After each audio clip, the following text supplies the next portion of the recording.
हाँ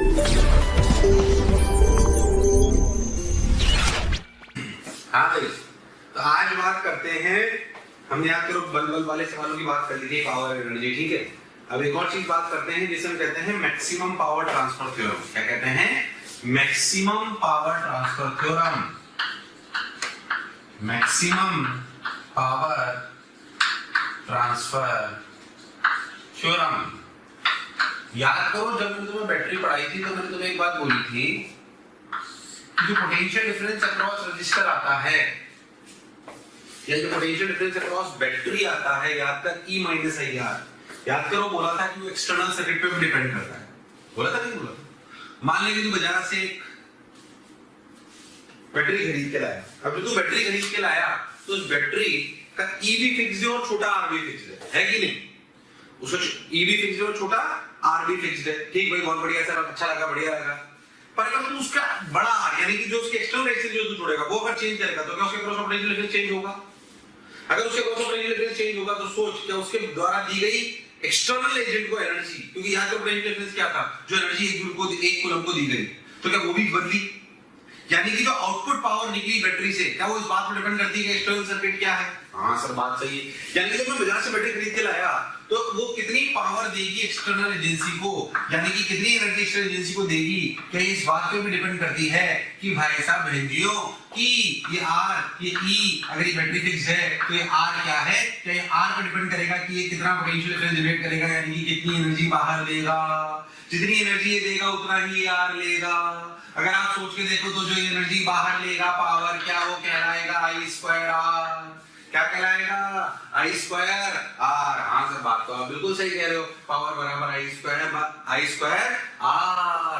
I की value कितनी है? I की वैल्यू पावर के लिए है, ध्यान से देखिए, E by R plus R, यानी कि E square by R, sorry square R by R plus R का होल स्क्वायर। हाँ सर, ये बात तो आप बिल्कुल सही कह रहे हो। अब देखो जो हमें एक्सटर्नल सर्किट में पावर मिल रही है, क्या वो अगर बैटरी फिक्स है तो क्या E यानी कि EMF और छोटा R फिक्स है? हाँ सर, तो बदल क्या सकता है? Capital R। यानी कि अगर मैं एक्सटर्नल एजेंसी को बदलूं तो क्या उसके अक्रॉस निकलने वाली पावर, यानी कि बैटरी के द्वारा दी गई पावर, क्या ये वही पावर है जो बैटरी ने दी? यही तो वहीं से ना पावर है कि नहीं? बात सही बोल रहे हो सर आप। तो भाई साहब, ये जो पावर बैटरी जो रजिस्टर के अक्रॉस निकली, यानी कि जो बैटरी ने दी, यानी कि क्या ये कहलाएगी power delivered by the battery? हाँ सर, क्या ये power delivered by the battery इस बात पर डिपेंड करती है कि एक्सटर्नल रेजिस्टेंस कितना है? हाँ सर, बिल्कुल सही बोल रहे हो आप, एक्सटर्नल रेजिस्टेंस कितना है। अच्छा भाई, अब क्या करें, अब क्या करें, अब क्या करें? देखो, क्या अगर मैं चाहता हूं कि इसको मैक्सिमाइज करें, मैक्सिमम पावर ट्रांसफर थ्योरम, मतलब जब मैक्सिमम पावर दो तो क्या R की वैल्यू होगी, अपन पता करते हैं। तो मैक्सिमाइज करने के लिए क्या करते हैं? मैक्सिमाइज करने के लिए करते हैं, अगर देखें तो यहाँ पे वेरिएबल कौन है? dp by dr should be equal to 0। अब dp by dr निकालो, E स्क्वायर कांस्टेंट हो गया। सबसे पहली बार में अगर अपन इसको रहने दें R वाले को, तो अपन इसको एज रहने देते हैं, तो E square R by R plus R, E square by R plus R का होल स्क्वायर। R को डिफरेंशिएट करा, कुछ नहीं हुआ। फिर R प्लस R का के पावर होल को अगर डिफरेंशिएट करा तो -2E square R by R plus R का क्यूब। समझ आया क्या ये? ठीक है, x की पावर -2 का -2 into x की पावर -3 वैसे वाला, ठीक, that should be equal to 0। E square 0 में चला गया, स्क्वायर स्क्वायर वाला 0 में चला गया, बचा क्या? 1 - 2 R upon R plus R, बोलो क्लियर है क्या? Equal to 0। ठीक है, बहुत बढ़िया। R प्लस R, ध्यान से देखो, R plus R -2R equal to 0, मतलब पावर मैक्सिमम तब हुई जब स्मॉल r बराबर R। मतलब कोई भी सर्किट मैक्सिमम पावर तब देता है, कोई भी सर्किट मैक्सिमम पावर तब देता है जब क्या एक्सटर्नल रेजिस्टेंस जो जोड़ी जाती है किसी भी बैटरी से, आप मैक्सिमम पावर तब निकाल सकते हो जब R बराबर क्या हो? R बराबर क्या हो? R। हाँ सर, बात तो आप सही कह रहे हो, यानी कि उस समय पर I होगा, ध्यान से देखो, तो E/2R क्या होगा? E/2R। ये मैक्सिमम पावर सर्किट है, तो Pmax क्या होगी? Pmax होगी I² R, यानी कि E² 4r square into r, यानी कि एक r ने r को मार दिया। क्या मैक्सिमम पावर है जो बैटरी से निकाल सकते हो? इससे ज्यादा पावर निकालना संभव नहीं है। तो बजाज से जो बैटरी आए, अगर उस पे ईएमएफ और इंटरनल रेजिस्टेंस लिखी हो तो आप जानते हो कि इससे ज्यादा पावर निकालना संभव नहीं है, और वो भी तब है जब R बराबर क्या हो, R। जब R बराबर क्या हो, R। मेरी बात समझ आई क्या? अरे पक्का? अरे सोच लो, फटाक से पॉज करो, उतार लो, फटाक से पॉज करो, उतार लो तुरंत। चलो ये बात तो हमें समझ में आ गई, R बराबर R स्क्वायर R। अगर मैं इसमें छोटा सा सवाल दूंगा आपको, बिल्कुल सिंपल सा, क्या आप लोग कर सकते हो कि ऐसे आपकी बैटरी है, ठीक है, ऐसे आपकी एक्सटर्नल रेजिस्टेंस है, मान लो कि ये 4 ओम है, मान लो कि यहाँ पे ऐसे छोटा ओम, मान लीजिए आपसे बोलूं ये 6 ओम है, ये x ओम है जिसे अपन निकालना है, ये 2 ओम है। आपसे पूछा जाए find x such that battery will deliver maximum power। आज पूछा जाए find x such that battery will deliver maximum power। आज पूछा जाए find x such that battery will deliver maximum power। Battery का मैक्सिमम, पहले वीडियो को पॉज करके ट्राई करो, वीडियो को पॉज करके ट्राई करो। तो 2 ओम, ये 6 ओम, ये x, ये 10 वोल्ट, ये 4 ओम, ठीक है।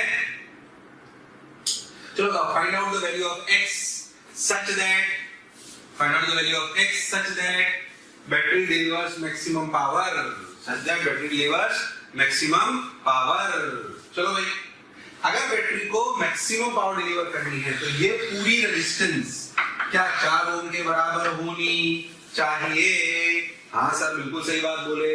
तो ये दोनों मिलकर 2 के बराबर होना चाहिए, यानी कि क्या 6 into x by 6 plus x equal to 2 होना चाहिए। अगर ऐसा है तो x की वैल्यू 3 ओम होनी चाहिए। क्या अगर ऐसे सवाल आएंगे आप लोग कर लोगे? क्या मैक्सिमम पावर की बात समझ आई है? कोई दिक्कत वाली बात नहीं है? बोलो क्लैरिटी है क्या?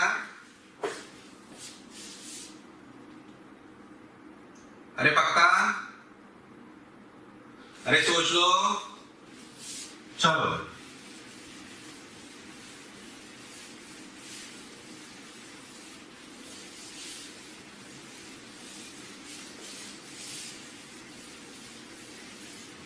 हाँ, ये अपनी बात हुई भाई मैक्सिमम पावर। मैं इसमें आपको ना एक अच्छी सी कहानी और सुनाता हूं। मान ले कि तुम है ना बाजार से बैटरी लेके आए, क्या लेके आए बाजार से? बैटरी लेके आए, ठीक भाई लेके आए। मान लेते हैं कि वो बैटरी ऐसी है, वो कैसी मैं आपको बताता हूँ। देखो मान लो कि बैटरी ऐसी है, 10 वोल्ट का ईएमएफ और 2 ओम की इंटरनल रेजिस्टेंस, ठीक। इस बैटरी को तुमने 0.5 वोल्ट से 0.5 ओम से, तुम्हारे घर पे 0.5 ओम था, उससे कनेक्ट कर दिया, ठीक सा समझ आया? तो इसे 10 वोल्ट की 2 ओम को 0.5 ओम से कनेक्ट कर दिया, तो कर दिया, अच्छी बात है। अब क्या करें सर? कुछ मत करो, सुनो मेरी बात ध्यान से। 10 वोल्ट 2 ओम 0.5 ओम, देखो तो इसमें करंट कितना बहा? 10 by 2.5 तो 4 एम्पियर बहा। हाँ, तो यहाँ पावर कितनी मिली? देखो भाई, पावर जो भी मिली वो मिली I स्क्वायर R, यानी कि 4 स्क्वायर इंटू हाफ, यानी कि कितना? 8 वॉट। कितनी मिली? 8 वॉट। अच्छा, जो बैटरी ने पावर खर्च करी, पावर बाय बैटरी, क्या पावर बाय बैटरी होता है VI? क्या होता है? VI। तो पावर बाय बैटरी VI, यानी कि 10 इंटू 4, यानी कि 40 वॉट। यानी कि सोचो बैटरी की कितनी एनर्जी खर्च हुई? 40 वॉट, जबकि बाहर कितनी मिली? 8 वॉट। लॉजिकली सोचो तो 40 वॉट इनपुट है और 8 वॉट आउटपुट है। हाँ सर बात आप सही कह रहे हो। तो सोचो एफिशिएंसी क्या हुई?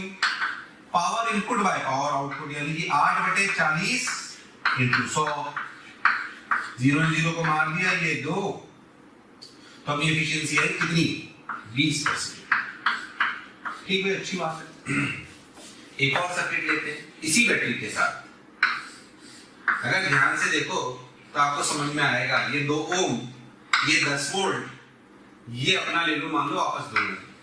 अब आपने इंटरनल रेजिस्टेंस और एक्सटर्नल रेजिस्टेंस बराबर ले ली, तो सर्किट में कितना करंट बहा? सर्किट में करंट बहा 10/4, मतलब बहा 2.5। तो जो पावर अपने को यहां मिली वो क्या मिली? वो मिली 5/2 का होल स्क्वायर इंटू 2। तो 2 ने 2 को मार लिया, यानी कि 12.5 वॉट। ठीक, और बैटरी ने जो पावर दी वो कितनी हुई?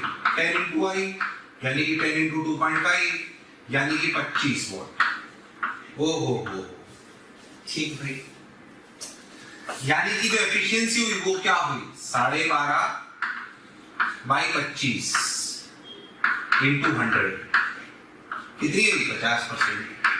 एफिशिएंसी 50% हो गई। लो भाई, अब देखो एक और सर्किट लें, क्या देखो,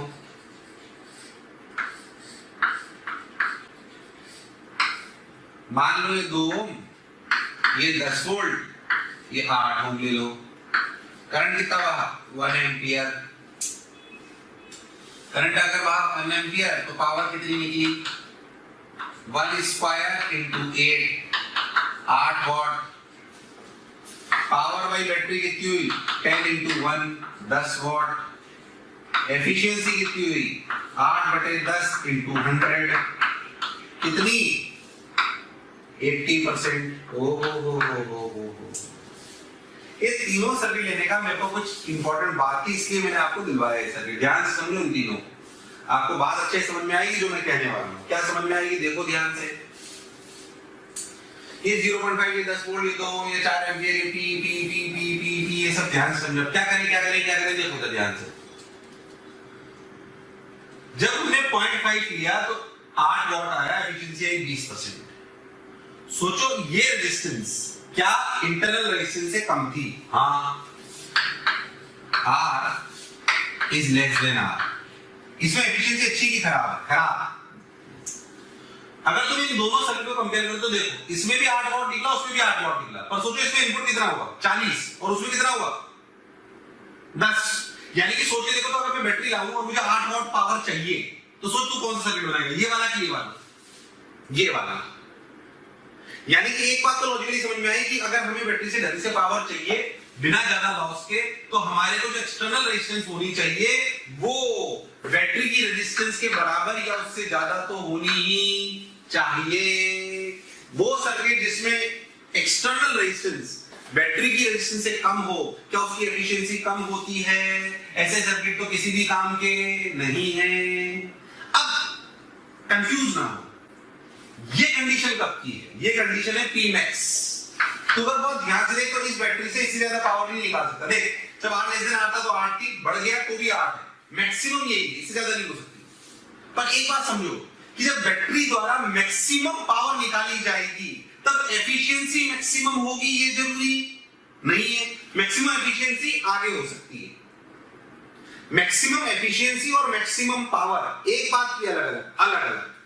जब मैक्सिमम पावर होगी, जब मैक्सिमम क्या होगी? पावर। जब मैक्सिमम पावर होगी तो एफिशिएंसी 50% ही होगी। जब मैक्सिमम पावर होगी तो एफिशिएंसी 50% ही होगी, मैक्सिमम एफिशिएंसी नहीं होगी। मैक्सिमम एफिशिएंसी सोच, आप R को बढ़ाते जाओ, एफिशिएंसी बढ़ती जाएगी। लॉजिकली सोचो तो तू बोलेगा सर R को बहुत बड़ा कर लो तो एफिशिएंसी बहुत ज्यादा आ जाएगी। पर बेटा सोचो, जैसे जैसे R बढ़ाओगे एफिशिएंसी बढ़ेगी, पर साथ में पावर आउटपुट भी घटेगा। तो एफिशिएंसी को और पावर जो हमें रिक्वायर्ड है उसको मैक्सिमाइज करने का प्रयास करते हैं। बोलो क्लियर है एकदम बात? फिर से एक बात मिसकंसेप्शन जो बच्चों के मन में होता है उसे हटा दो कि जब मैक्सिमम पावर हो तब मैक्सिमम एफिशिएंसी हो, ऐसा बिल्कुल नहीं है। बल्कि जब मैक्सिमम पावर होती है तब एफिशिएंसी सिर्फ 50% होती है। इसलिए मैक्सिमम पावर पे ऑपरेट करना भी समझदारी नहीं है। हम चाहते हैं 90-95% एफिशिएंसी हो तो अपने उसको आगे ले जाना चाहिए, पर जैसे जैसे आगे एफिशिएंसी बढ़ाओगे क्या पावर आउटपुट कम होता जाएगा। हाँ, तो रिक्वायरमेंट के हिसाब से सर्किट बनाया जाता है, पर मैक्सिमम पावर अलग बात है और एफिशिएंसी अलग बात है। मेरे हिसाब से आपको इन तीनों इलस्ट्रेशन से बहुत अच्छे से तीनों इलस्ट्रेशन लिए हैं, तुमने कभी सुना नहीं होगा ऐसा, इसलिए ध्यान से समझो इनको जो मैं कह रहा हूँ, बहुत फील के साथ समझाया है, बात तो सही बोले सर। उदाहरण लो एकदम, उदाहरण लो एकदम।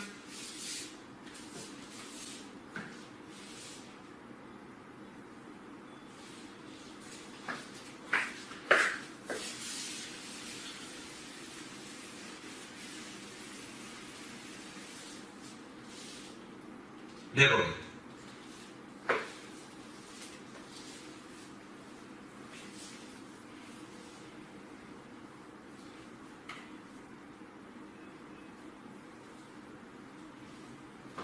देखो भाई,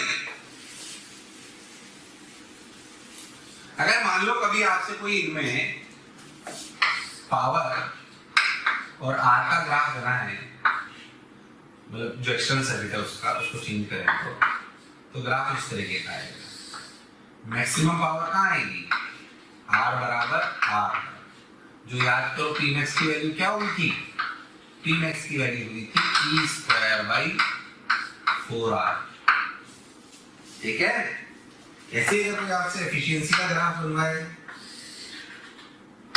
और आर का जो ग्राफ कुछ इस प्रकार का होगा, ठीक, और 50% एफिशिएंसी कब होगी, जब आर बराबर क्या होगा,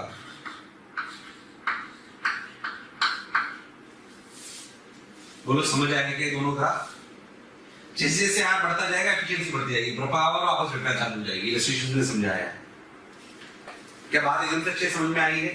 ये वो तीन इलस्ट्रेशंस हैं जो बेसिकली आपको क्लैरिटी लाते हैं पावर और एफिशिएंसी के बारे में। किसके बारे में, पावर और एफिशिएंसी के बारे में। बोलो क्लियर है क्या, अरे पक्का, चलो भाई उतार लो।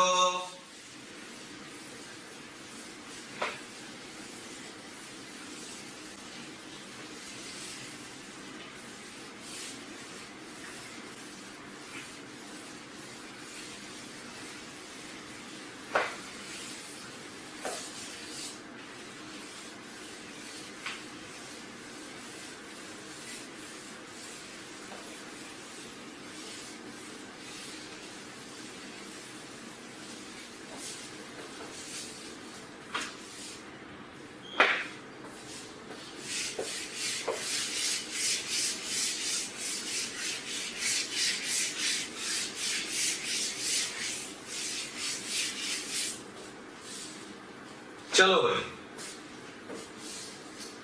अब हम बात करते हैं, ध्यान से देखो, अब हम बात करते हैं electrical instruments. Electrical instruments, electrical instruments. अच्छा भाई सर ये क्या है इलेक्ट्रिकल इंस्ट्रूमेंट्स, क्या तो लैब में आप होंगे, बहुत सारी छोटी छोटी चीजें देखी होगी, मैं इसमें बताता हूँ आपको, बहुत ज्यादा टाइम पास नहीं करते हैं। छोटे छोटे बैटरी एलिमिनेटर देखा होगा आपने, है ना। बैटरी एलिमिनेटर क्या करता है, अपने को सप्लाई देता है कांस्टेंट वोल्टेज की, 2 वोल्ट 4 वोल्ट 6 वोल्ट। या हो सकता है अगर आपकी लैब में बैटरी एलिमिनेटर ना हो तो सिंपल सेल यूज करे जाते हैं। इलेक्ट्रिकल इंस्ट्रूमेंट वाला हमें इलेक्ट्रिकल सेट, अपने को बेसिकली डिफरेंट एक्सपेरिमेंट्स पढ़ने, डिफरेंट एक्सपेरिमेंट पढ़ने, तो अपने को ये सब आना चाहिए। अब देखो इलेक्ट्रिकल इंस्ट्रूमेंट सबसे बेसिक बात बैटरी एलिमिनेटर, क्योंकि हमें सप्लाई चाहिए होगी, तो बैटरी एलिमिनेटर जो अपना होता है वो क्या करता है, बैटरी एलिमिनेटर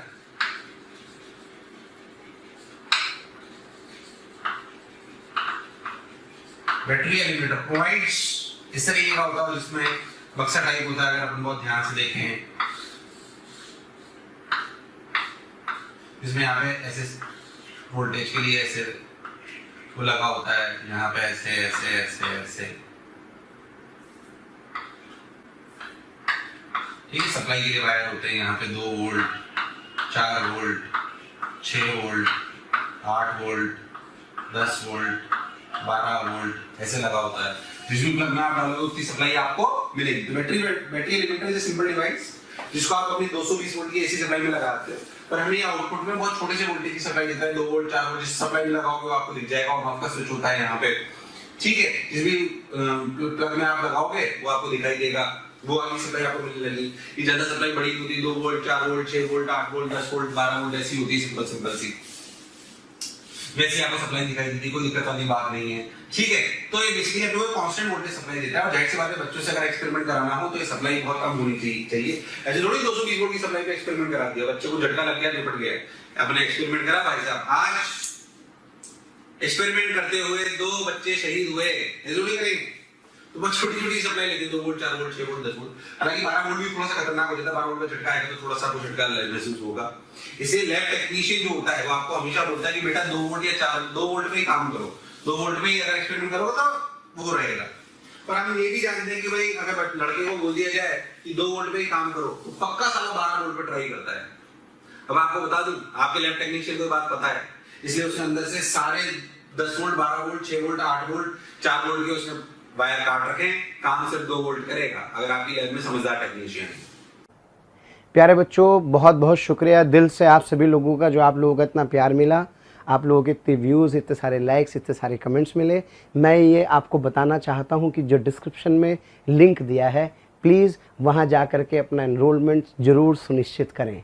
और प्यारे बच्चों, इसके अलावा यदि आप डाउट्स का बेनिफिट उठाना चाहते हैं, आप स्टडी मटेरियल का बेनिफिट उठाना चाहते हैं, तो मोशन के प्रीमियम कोर्स को ज्वाइन करें। ये कहीं ना कहीं आपके लिए बहुत बेनिफिशियल होने वाला है। इसलिए 2 वोल्ट पे ही काम करो। खैर, तो 2 वोल्ट पे अपन ने काम करा, तो 2 वोल्ट पे अपन काम करते हैं। Battery eliminator is a simple device which provides us constant voltage values for performing experiment and the value of voltages are very small for basically keeping the experiment safe. क्या इज क्लियर? ये काम हम 1.5 volt 3 volt के 1.5 volt के छोटे-छोटे cell होते हैं उनसे भी कर सकते हैं। हां, तो एक डब्बे में उनको लगा के भी अपन कर सकते हैं, बट ये जनरली होते हैं। इसे हम बोलते हैं बैटरी एलिमिनेटर। क्या बोलते हैं? Battery eliminator. ठीक, ऐसे अगर अपन बात करें तो ऐसे अपना एक और चीज होती है जिसे अपन क्या कहते हैं? रेजिस्टेंस। क्या बोलते हैं? रियोस्टेट। क्या बोलते हैं? रियोस्टेट। रियोस्टेट कैसा होता है आपने देखा होगा जरूर। रियोस्टेट का अगर अपन ध्यान से देखें तो ऐसे ऐसे ऐसे ऐसे एक ड्रम होता है, ध्यान से देखो, ऐसे ऐसे ऐसे एक ड्रम होता है। उस ड्रम पे ध्यान से देखो तो ऊपर एक ऐसे लोहे की डंडी होती है, उस लोहे की डंडी के यहाँ पर एक और प्लग निकला होता है, जरूर देखा होगा इस सबने। एक ठीक है, यहाँ पे ऐसे वायर लगा होता है, लपेटा था, यहाँ पे एक प्लग होता है जिससे वायर निकाला जा सकता है, यहाँ पे एक प्लग होता है जिससे वायर निकाला जा सकता है। यहाँ पे एक प्लास्टिक की कैप होती है, अगर आपने ध्यान से देखी हो, ठीक है, इस प्रकार की। इससे फिर से लोहे का अंदर से जुड़ा हुआ ऐसे ऐसे प्लग होता है जो इन वायर पे चल रहा होता है, ठीक। इसे बोलते हैं रियोस्टेट। क्या बोलते हैं? रियोस्टेट। ये इसका एक्चुअल डायग्राम बनाने का मैंने प्रयास करा है। इसका जो नोटेशन है वो इस तरीके से बनाया जाता है, अगर आपने ध्यान दिया हो तो, ठीक है। रियोस्टेट ऐसे बनाया जाता है, कभी-कभी ऐसे भी बना देते हैं, ठीक। ऐसे भी बना सकते हो, ऐसे भी बना सकते हो, जैसे आपको अच्छा लगे वैसे बना सकते हो। तो ऐसे इसको रिप्रेजेंट करते हैं। अभी काम क्या आता है कि कई बार हमें सर्किट्स में ऐसा करना होता है कि भाई हमें है ना, बेसिकली रियोस्टेट इसलिए काम में आता है कि हमें सर्किट में बहुत सारी रीडिंग लेनी होती है कि वी अलग लेना है, मतलब एक ही एक्सपेरिमेंट की बहुत सारी रीडिंग लेनी होती है, तभी एवरेज आउट करके बढ़िया रीडिंग निकालते हैं, अपन एक्सपेरिमेंट में जानते हैं। तो रियोस्टेट के काम में आता है जनरली कि वो ना रेजिस्टेंस को बहुत आसानी से वैरी कर देता है इन the circuit. It can easily change resistance in the circuit very easily. How? ये इसका नोटेशन यही लिखाता है, ध्यान से देखो कैसे। एक्चुअली होता क्या है कि आप ना एक वायर यहां जोड़ते हो और एक वायर यहां प्लग में जोड़ लेते हो। इससे होता क्या है समझो, कि आप समझो यहाँ पे जो आपका ये जो ऊपर प्लास्टिक का होता है इसको आप ऐसे से हिला सकते हो, और यहाँ पे जो ये लोहे का इन वायर से कनेक्टेड है वो भी इसके साथ साथ हिलता है। अब होता है कि करंट यहाँ जाए, इससे होता हुआ इस लोहे की रॉड से तो ऐसे निकल जाएगा। अब सोचा आप इसे ऐसे हिला दोगे तो क्या यहाँ पे वायर बढ़ जाएंगे, वायर बढ़ जाएंगे तो रेजिस्टेंस चेंज हो जाएगी, रेजिस्टेंस चेंज हो जाएगी तो क्या करंट चेंज हो जाएगा? हाँ, तो बहुत आसानी से सर्किट में करंट चेंज हो जाता है। तो बेसिकली ऐसे ऐसे अब जहां पे प्लग होगा वहां पे ऐसे निकलते हुए करंट ऐसे निकल जाएगा। तो क्या रेजिस्टेंस कम ज्यादा बहुत आसानी से बन कर सकते हैं इसको टू एंड फ्रो करके? हाँ भाई, बहुत आसानी से ऐसे ऐसे कर सकते हैं। तो क्या this can be used to vary resistance in the circuit. एक बार 2003 में अच्छे एग्जामिनेशन में इसका सवाल भी आया जिसमें इसका यूज था पोटेंशियल डिवाइडर की तरह, किसी तरह पोटेंशियल डिवाइडर की तरह। उसमें बोला गया कि बताइए भाई इस सर्किट को कैसे जोड़ा जाए। मान लीजिए पॉइंट ए है, ये बी है, कि हम इसको पोटेंशियल डिवाइडर की तरह एक्ट करें। कोई खास बात नहीं है। अगर आप सोचो कि अगर आप ए और बी को बैटरी से जोड़ दो और ए और सी के अक्रॉस आउटपुट ले लो।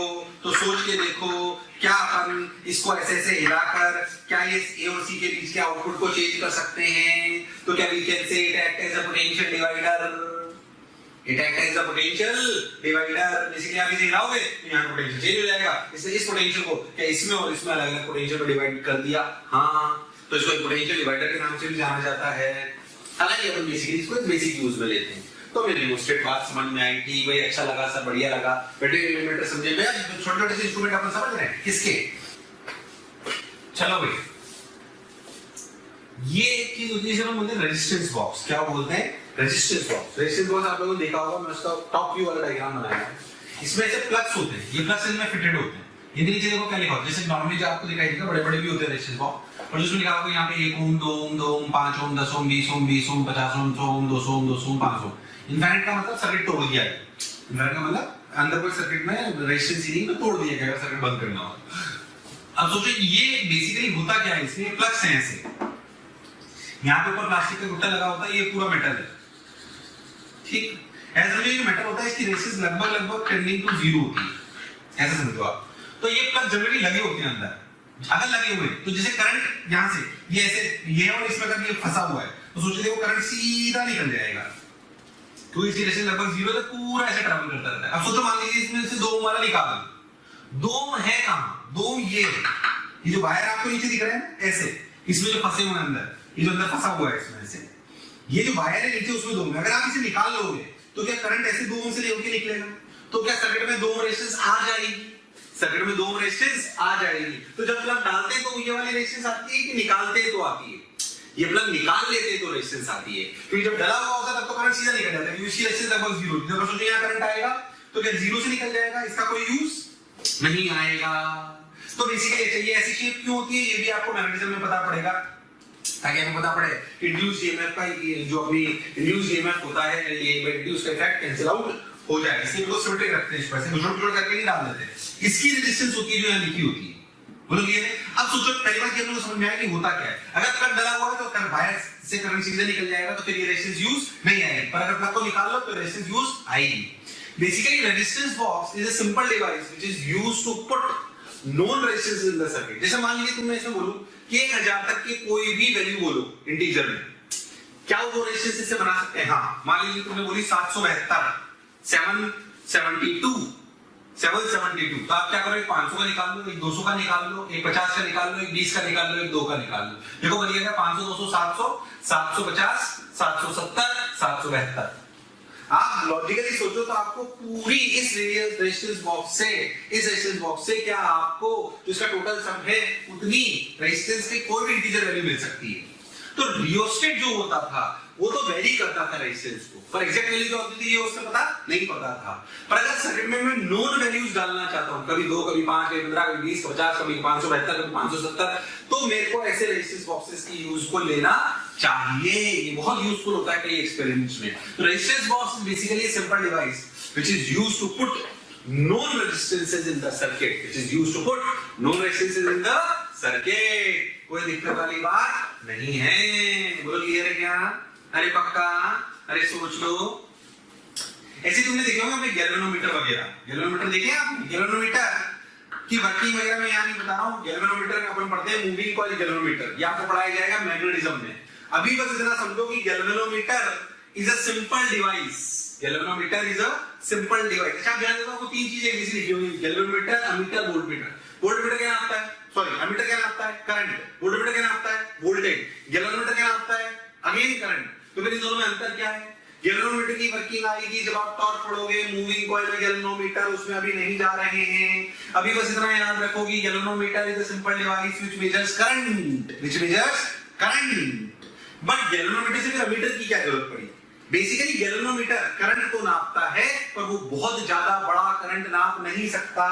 अगर उसमें ज्यादा बड़ा करंट नापोगे तो उसकी वर्किंग खराब हो जाएगी। ये बात आपको मैग्नेटिज्म में समझ आएगी। अभी सिर्फ इतना रटो कि galvanometer is a simple device which measures current, but the drawback is it can not measure larger values of current.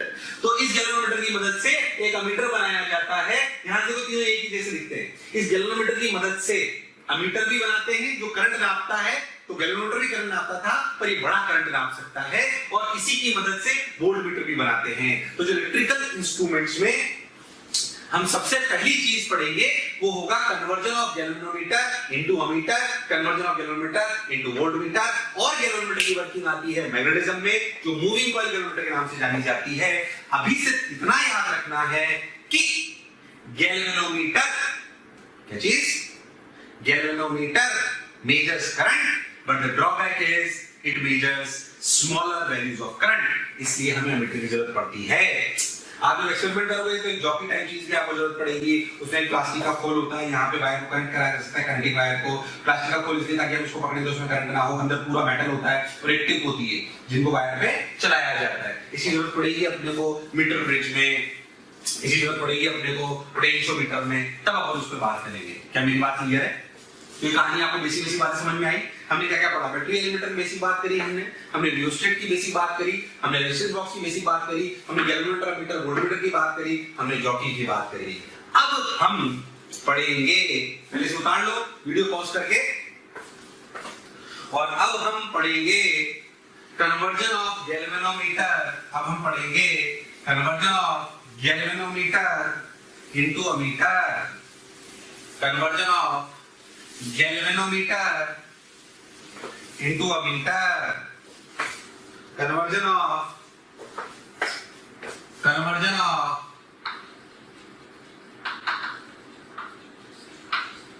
galvanometer into a meter। ठीक, जैसे जैसे मैंने भी आपको बताया कि गैल्वेनोमीटर एक ऐसा डिवाइस है जो करंट नापता है, और उसकी कंस्ट्रेंट ये है कि वो बहुत ज्यादा करंट नहीं नाप सकता। उसकी वर्किंग मैग्नेटिज्म में आएगी। तो conversion of galvanometer into ammeter, conversion of galvanometer into ammeter into ammeter. Basically galvanometer अपना करंट तो नापता है, पर वो छोटा नापता है, हमें बड़ा चाहिए। सर अब ज्यादा उससे करंट बहा दोगे तो मर जाएगा। अब क्या करें सर, अब क्या करें, अब क्या करें, अब क्या करें? देखो भाई बहुत बढ़िया, बहुत सुंदर, देखो अच्छे से।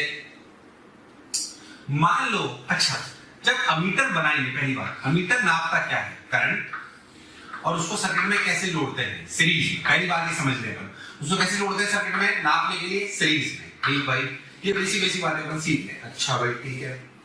अब मान लो मैं आपको एक बात बताऊं कि आपका मान लो कि रेजिस्टेंस है 2 ओम, ये बैटरी 10 वोल्ट, ठीक, इसमें करंट कितना बह रहा है? 5 एम्पीयर।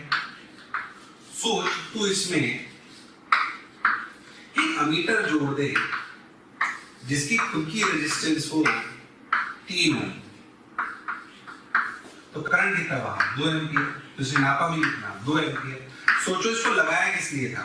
क्या नापने के लिए? 2 एम्पीयर 5 एम्पीयर, 5 एम्पीयर। अमीटर तो इसलिए जोड़ा जाता है ना, क्योंकि अपन करंट ऐसे थोड़ी नाप सकते कि भाई 7 सेकंड में करंट बह रहा है, ऐसे हाथ लगा 5 एम्पीयर ज्यादा था, ऐसे थोड़ी करेंगे। तो 5 एम्पीयर 2 एम्पीयर 10 वोल्ट, तो 2 एम्पीयर 2 ओम। बेसिकली अमीटर जोड़ने पर क्या अगर ये रीडिंग ही चेंज हो जाए बहुत ज्यादा, तो 1-2%, 5% तो हम मान लें, पर क्या अगर अमीटर जोड़ने से ये रीडिंग ही बदल जाए जिसे हमें नापना था, तो फिर इसके जोड़ने का कोई फायदा नहीं है। क्या ये अमीटर बेकार है? हाँ, क्योंकि क्या इसे पूरे सर्किट का नक्शा ही बदल दिया है? हाँ। सोचो ये अमीटर कब अच्छा होता? जब ये रेजिस्टेंस 30 ओम होती कि 0.3 होती, कि जितनी छोटी होती उतना फायदा होता। सोचो जितनी ये छोटी होती क्या उतना फायदा होता? यानी कि अमीटर की रेजिस्टेंस छोटी होनी चाहिए, और आइडियली क्या 0 होनी चाहिए, तब क्या वो बढ़िया रीडिंग देगा। तो अच्छा अमीटर, कैसा अमीटर?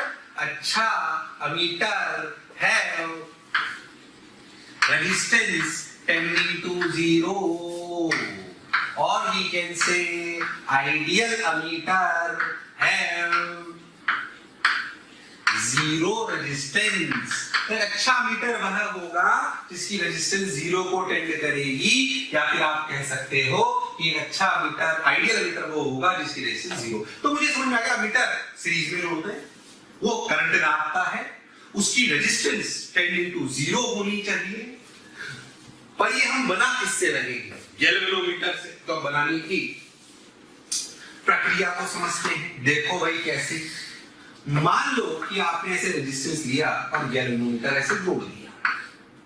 अब गैल्वेनोमीटर यहां से करंट आया आई, अब आई तो बड़ा है, अगर इतना का इतना करंट गैल्वेनोमीटर से बह गया तो क्या ये गैल्वेनोमीटर जल जाएगा? ये बोलेगा मुझे बचा लो बचा लो बचा लो बचा लो बचा लो बचा लो। चलो इसको बचाते हैं पहले। इसके साथ एक पतली सी रेजिस्टेंस जिसे अपन शंट कहते हैं। क्या कहते हैं? शंट। वो ऐसे पैरेलल में जोड़ दी गई एस। असलियत में इस छोटी सी रेजिस्टेंस को पैरेलल में जोड़ देने के बाद ये सेटअप कहलाता है अमीटर।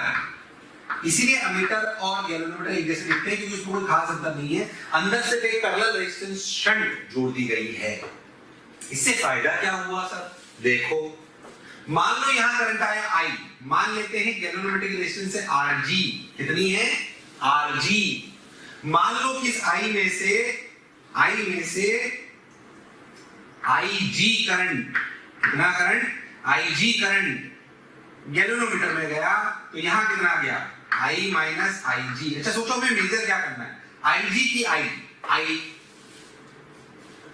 इस गैल्वेनोमीटर ने क्या नापा? क्या नापा? आई जी।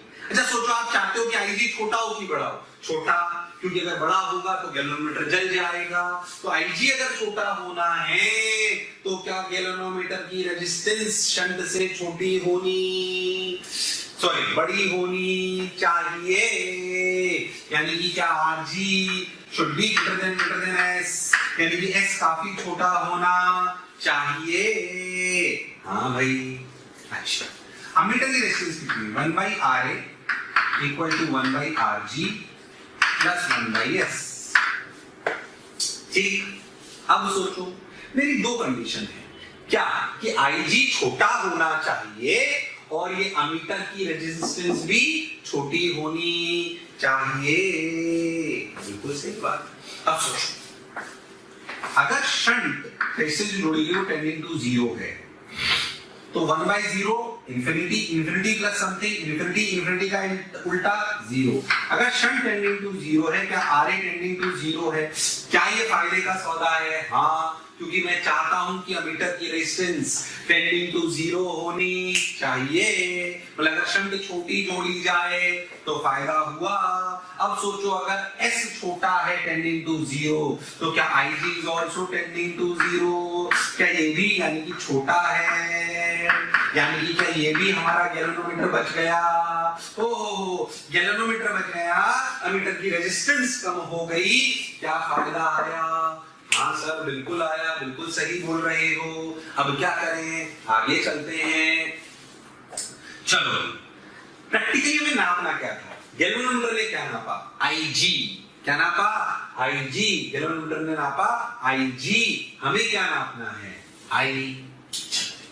क्या इसका क्रॉस पोटेंशियल और इसका क्रॉस पोटेंशियल सेम है? हाँ बिल्कुल है। तो लिखा गया Ig Rg equal to I minus Ig into S. बोलो clear? Ig Rg equal to IS minus Ig into S. बोलो क्लियर है? ध्यान से देखो, इसको इधर ले आओ तो I की वैल्यू निकल के आई Ig इंटू इसको S को नीचे ले जाओगे तो 1 प्लस Rg/S। बोलो समझ आया क्या? अब ध्यान से सोचो,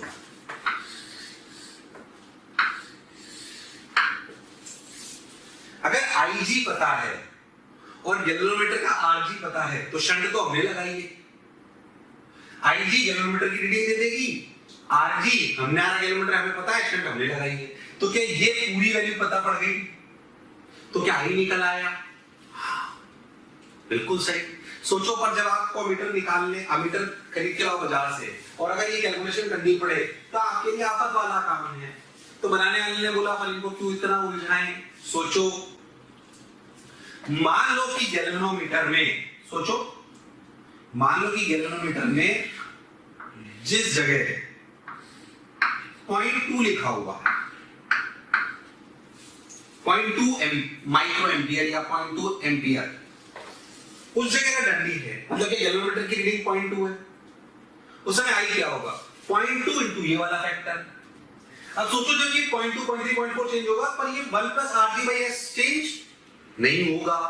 हाँ सर, तो क्या ये फैक्टर मान लो कि 1 प्लस RG बाई S की वैल्यू आई 100, क्यों ऐसा क्यों हो सकता है कि मान लीजिए ये शंट छोटा है और RG की वैल्यू बड़ी है उससे, तो ये वैल्यू बड़ी आएगी, तो 1 प्लस RG बाई S की वैल्यू 100। तो सोचो जब आप नापोगे 100, ये नापेगा 0.2, तो क्या I हो जाएगा 20, कितना हो जाएगा 20। हाँ सर, तो सोचो हम कस्टमर को यहाँ 0.2 ना लिखकर 20 ही लिख दें, तो क्या उसे डायरेक्ट I पता पड़ जाएगा। तो गैल्वेनोमीटर की सब रीडिंग्स पर किस फैक्टर से मल्टीप्लाई कर देते हैं 1 प्लस RG बाई S, तो क्या हमें डायरेक्ट अमीटर मिल जाता है। क्या मिल जाता है डायरेक्ट अमीटर, कोई दिक्कत वाली बात नहीं है। और देखो मेरे हिसाब से ये बात तुम्हें समझ आई होगी। अब देखो, हाँ सर बात तो आप सही कह रहे हो सर, मजा आया सर। अब देखो तो जब पूरी क्लास में होते हैं तो कितना मजा आता है। और देखो हाँ भाई, तो IG equal to 1 plus RG by S, 1 plus RG by S। अब देख, मान लीजिए मैं एक सिंपल सा सवाल पूछूं आपसे, कर सकते हो सब लोग, क्या ध्यान से देखो।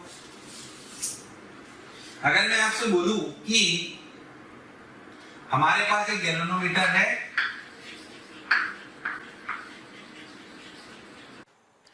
प्यारे बच्चों, बहुत सारे बच्चों के कमेंट आ रहे हैं ना कि आप इस टॉपिक पे वीडियो बनाइए। तो मैं बच्चों आपको बताना चाहता हूं कि ऐसा हो सकता है कि वो वीडियो ऑलरेडी चैनल में पड़ा हो। उसके लिए आपको करना क्या है कि मोशन के चैनल को सब्सक्राइब करना है और बेल आइकन को हिट करना है, जिससे आपके कोई भी नोटिफिकेशन मिस ना हो। हम कोशिश करेंगे कि आपकी जो डिमांड है मोशन परिवार पूरी करे। जो आईलेक्स नाप सकता है 0.1 एम्पियर, इससे ज्यादा नहीं नाप सकता, उसके RG की वैल्यू है 2 ओम। हमें अमीटर बनाना है जो 10 एम्पियर नाप सके। बताओ शंट क्या होनी चाहिए। हमारे पास एक गैल्वेनोमीटर है जो मैक्सिमम 0.1 एम्पियर नाप सकता है, हम उसके गैल्वेनोमीटर की रेजिस्टेंस 2 ओम है। आपसे बोला जाए कि हमें एक ऐसा मीटर बनाना है जो 10 एम्पियर तक नाप सके। कहां तक? 10 एम्पियर उसकी मैक्सिमम रीडिंग हो। तो बताओ शंट क्या होनी चाहिए। सोच के देखो, क्या आप सवाल बहुत आसानी से कर सकते हो। देखो कैसी फॉर्मूला लगाना है। आई की कितनी होगी 10, आई की कितनी होगी 0.1, 1 प्लस RG की 2 बाई S। क्या 100 माइनस 1 99, यानी कि S की वैल्यू आ गई 2 बाई 99 ओम। क्या एकदम क्लियर है क्या? तो अगर आपसे गैल्वेनोमीटर से अमीटर बनाने के लिए बोला जाए तो आपके लिए बड़ी बात नहीं है, आप उसे कर सकते हो। पक्का? अरे सोच लो, अरे गारंटी लो भाई, पक्का हो गया लो। और देखो भाई,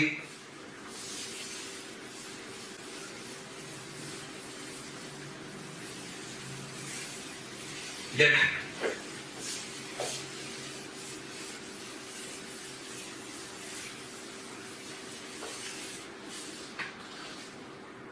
इसमें कभी कभी परसेंटेज एरर भी पूछ लेता है। परसेंटेज एरर मतलब देखो, हम जानते हैं कि जब भी हमने किसी रेजिस्टेंस में अमीटर जोड़ा तो उसकी कुछ ना कुछ रेजिस्टेंस आती है, कुछ ना कुछ तो रीडिंग आती है, कुछ ना कुछ तो एरर आती है। ये RA या RAB। सोचो ओरिजिनल सर्किट बिना अमीटर के क्या ऐसा था। तो अगर मैं आपसे सिंपल सी बात पूछूं कि ये V और ये R, तो क्या I रियल क्या V बाई R था? I रियल क्या था? V by R। और अगर बात करें I मेजर्ड क्या था? V by R plus RA। तो हमें नापना था V बाई R, पर हमने नापा V by R plus R। तो परसेंटेज एरर क्या हुई? परसेंटेज एरर हुई I real minus I measured upon I real into 100। जो एरर परसेंटेज हुई वो हुई I real minus I measured upon I real into 100। कोई दिक्कत वाली बात नहीं है। आई रियल कितना है भाई, v by R, I measured v by R plus R A, और I real again v by R, v मर गया, r plus R A minus R upon R plus R A into R into 1/r ने 1/r को मार दिया। अपनी percentage आई into 100 ध्यान से देखो, R A by R plus R A into 100। बोलो क्लियर है? यानी कि ये एरर आया। क्या सोचो, जो एरर आया वो क्या एक्सटर्नल सर्किट पर भी डिपेंड करता है? तो हो सकता है कि किसी सर्किट के लिए अमीटर अच्छा हो और किसी के लिए ज्यादा अच्छा ना हो। ये डिपेंड करता है कि आर की वैल्यू क्या है। बोलो समझ आने के बाद देखो, तुम ध्यान देखो, तो ये है, इसको नीचे ले जाओ तो 1/1 प्लस आर बाई आर है। बेसिकली अगर हम चाहते हैं कि परसेंटेज एरर कम हो तो ये वैल्यू बहुत बड़ी होनी चाहिए। ये वैल्यू बहुत बड़ी होने का मतलब आर बहुत बड़ा होना चाहिए आर ए से, यानी कि जो आप सर्किट जोड़ रहे हैं उसमें। तो अगर कभी ऐसा ना हो तो फिर आपको थोड़ा सा अलग टाइप का या अलग आर ए वाला अमीटर लेना चाहिए। ठीक है, ये बात आपको समझ आई होगी कि percentage error depends on the external circuit. तो कभी-कभी क्या करते हैं, ये बात समझ में आई पक्के से? तो समझ में आया कि अगर आर अलग अलग हो तो आर ए की वैल्यू भी चेंज करनी पड़ सकती है अगर एरर, क्योंकि अगर एरर 5% से ज्यादा हो गया तो फिर वो फायदे का नहीं है। तो उसके लिए कभी कभी यूज करते हैं, हालांकि ज्यादा दिमाग नहीं आता नहीं, पर समझा देता हूं आपको हल्का सा। उसे कहते हैं, इसे उतार लो, वीडियो पॉज करके उतार लो इसे। उसे कहते हैं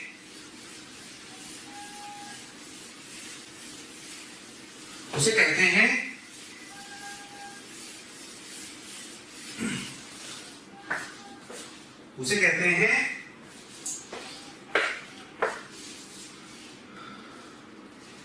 मल्टी एमीटर। मल्टी एमीटर ये क्या होता है सर? इसमें क्या करते हैं, नॉर्मल सी बात आप समझे, एक्चुअली क्या करते हैं कि ऐसे ना, ऐसे समझो कि तुम ऐसे ऐसे ऐसे ऐसे ऐसे ऐसे ऐसे ऐसे तीन ले लो, ये एक्सटर्नल सर्किट है, ऐसे समझो तुम। अब समझो कि R1, R2 और R3, ठीक है। अब क्या करते हैं कि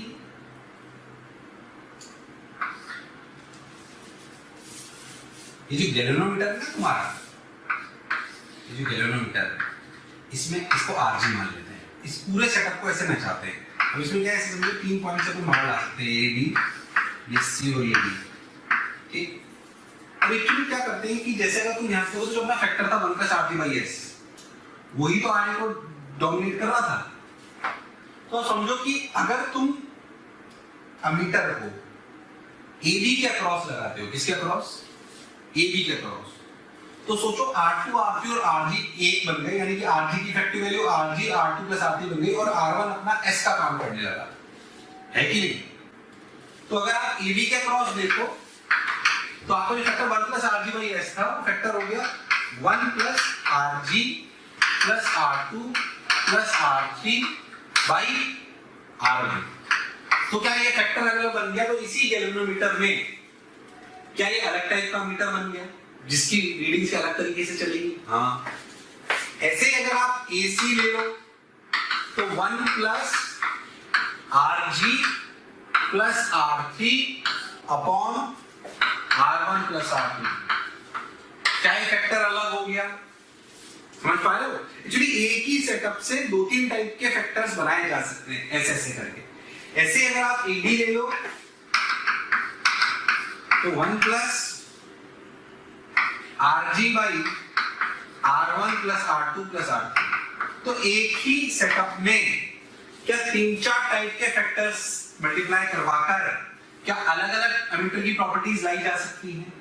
इसलिए इसे कहते हैं मल्टी एमीटर। हालांकि तुम्हारे पास कोर्स में नहीं, इसलिए मैं ज्यादा इसमें नहीं बोल रहा हूं, पर फिर भी अगर कोई बोलते हैं मल्टी एमीटर तो क्या होता है आपको समझ आना चाहिए। और उसको ऐसा क्यों जरूरत पड़ी, ये भी मैंने आपको समझाने का प्रयास करा। क्या मेरी बात एकदम क्लियर है? पक्का? तो ये ज्ञान था अपना किसका? Conversion of galvanometer into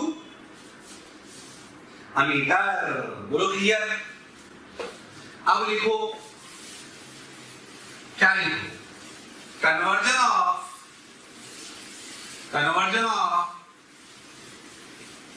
galvanometer, conversion of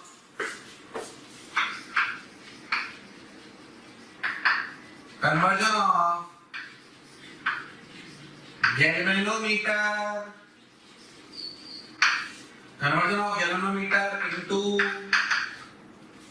voltmeter.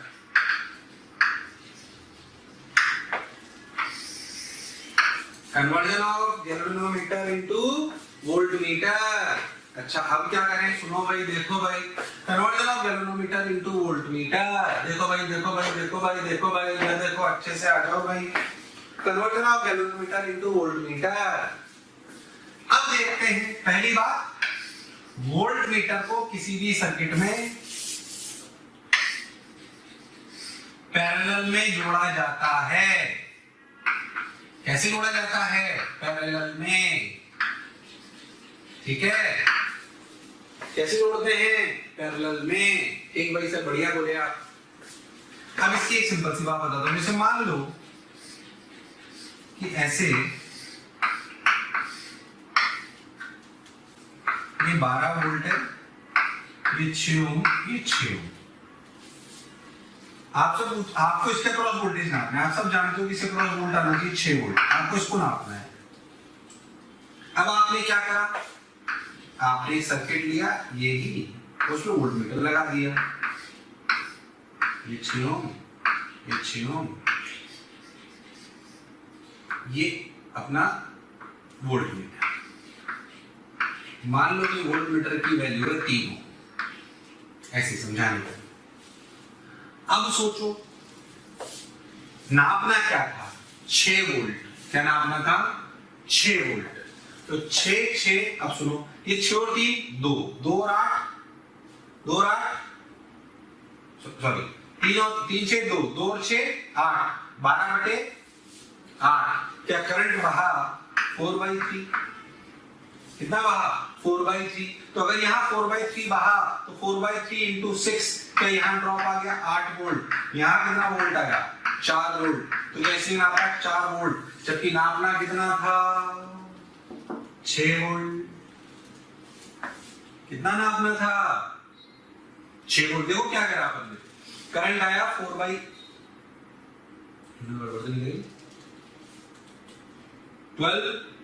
ये अच्छे 12 है ना, हट गए, तो ये 12 वोल्ट, तो 12/8 करंट आया 12/8। तो ये आया 3/2, 1.5 सॉरी। तो 1.5 अगर आया तो ये 6 ओम है, तो ये कितना हो गया? 9 वोल्ट। और इसको कितना नापा? 3 वोल्ट। ठीक, 1.5 इंटू 2, 3 वोल्ट। सही। नापना कितना था? 6। नापा कितना? 3। उत्तरी फायदा के नुकसान, बेकार हो गया। यानी कि ये वोल्टमीटर बेकार है कि अच्छा है? बेकार है। अब सोच, क्या इसकी रेजिस्टेंस होती कि ये वैल्यू 6 के आसपास होती, जब क्या इसकी रेजिस्टेंस लगभग 6 के आसपास होती। इसकी रेजिस्टेंस 6 के आसपास तब होती जब क्या वोल्टमीटर की रेजिस्टेंस बहुत बड़ी। सोचिए 3 की जगह 30 होती, 30 की जगह 3000 होती। तो जितनी ये बड़ी होती, क्या उतना इनका इक्विवेलेंट 6 ओम के पास जाता, और जितना इनका इक्विवेलेंट 6 ओम के पास जाता, क्या उतना अपने को फायदा होता? हाँ। यानी कि क्या एक ideal voltmeter resistance tends to infinite, sorry, अच्छा voltmeter resistance tends to infinite, और ideal voltmeter should have infinite resistance, should have infinite resistance। इसमें कोई शक वाली बात नहीं है। हाँ सर, बात तो आप सही कह रहे हो।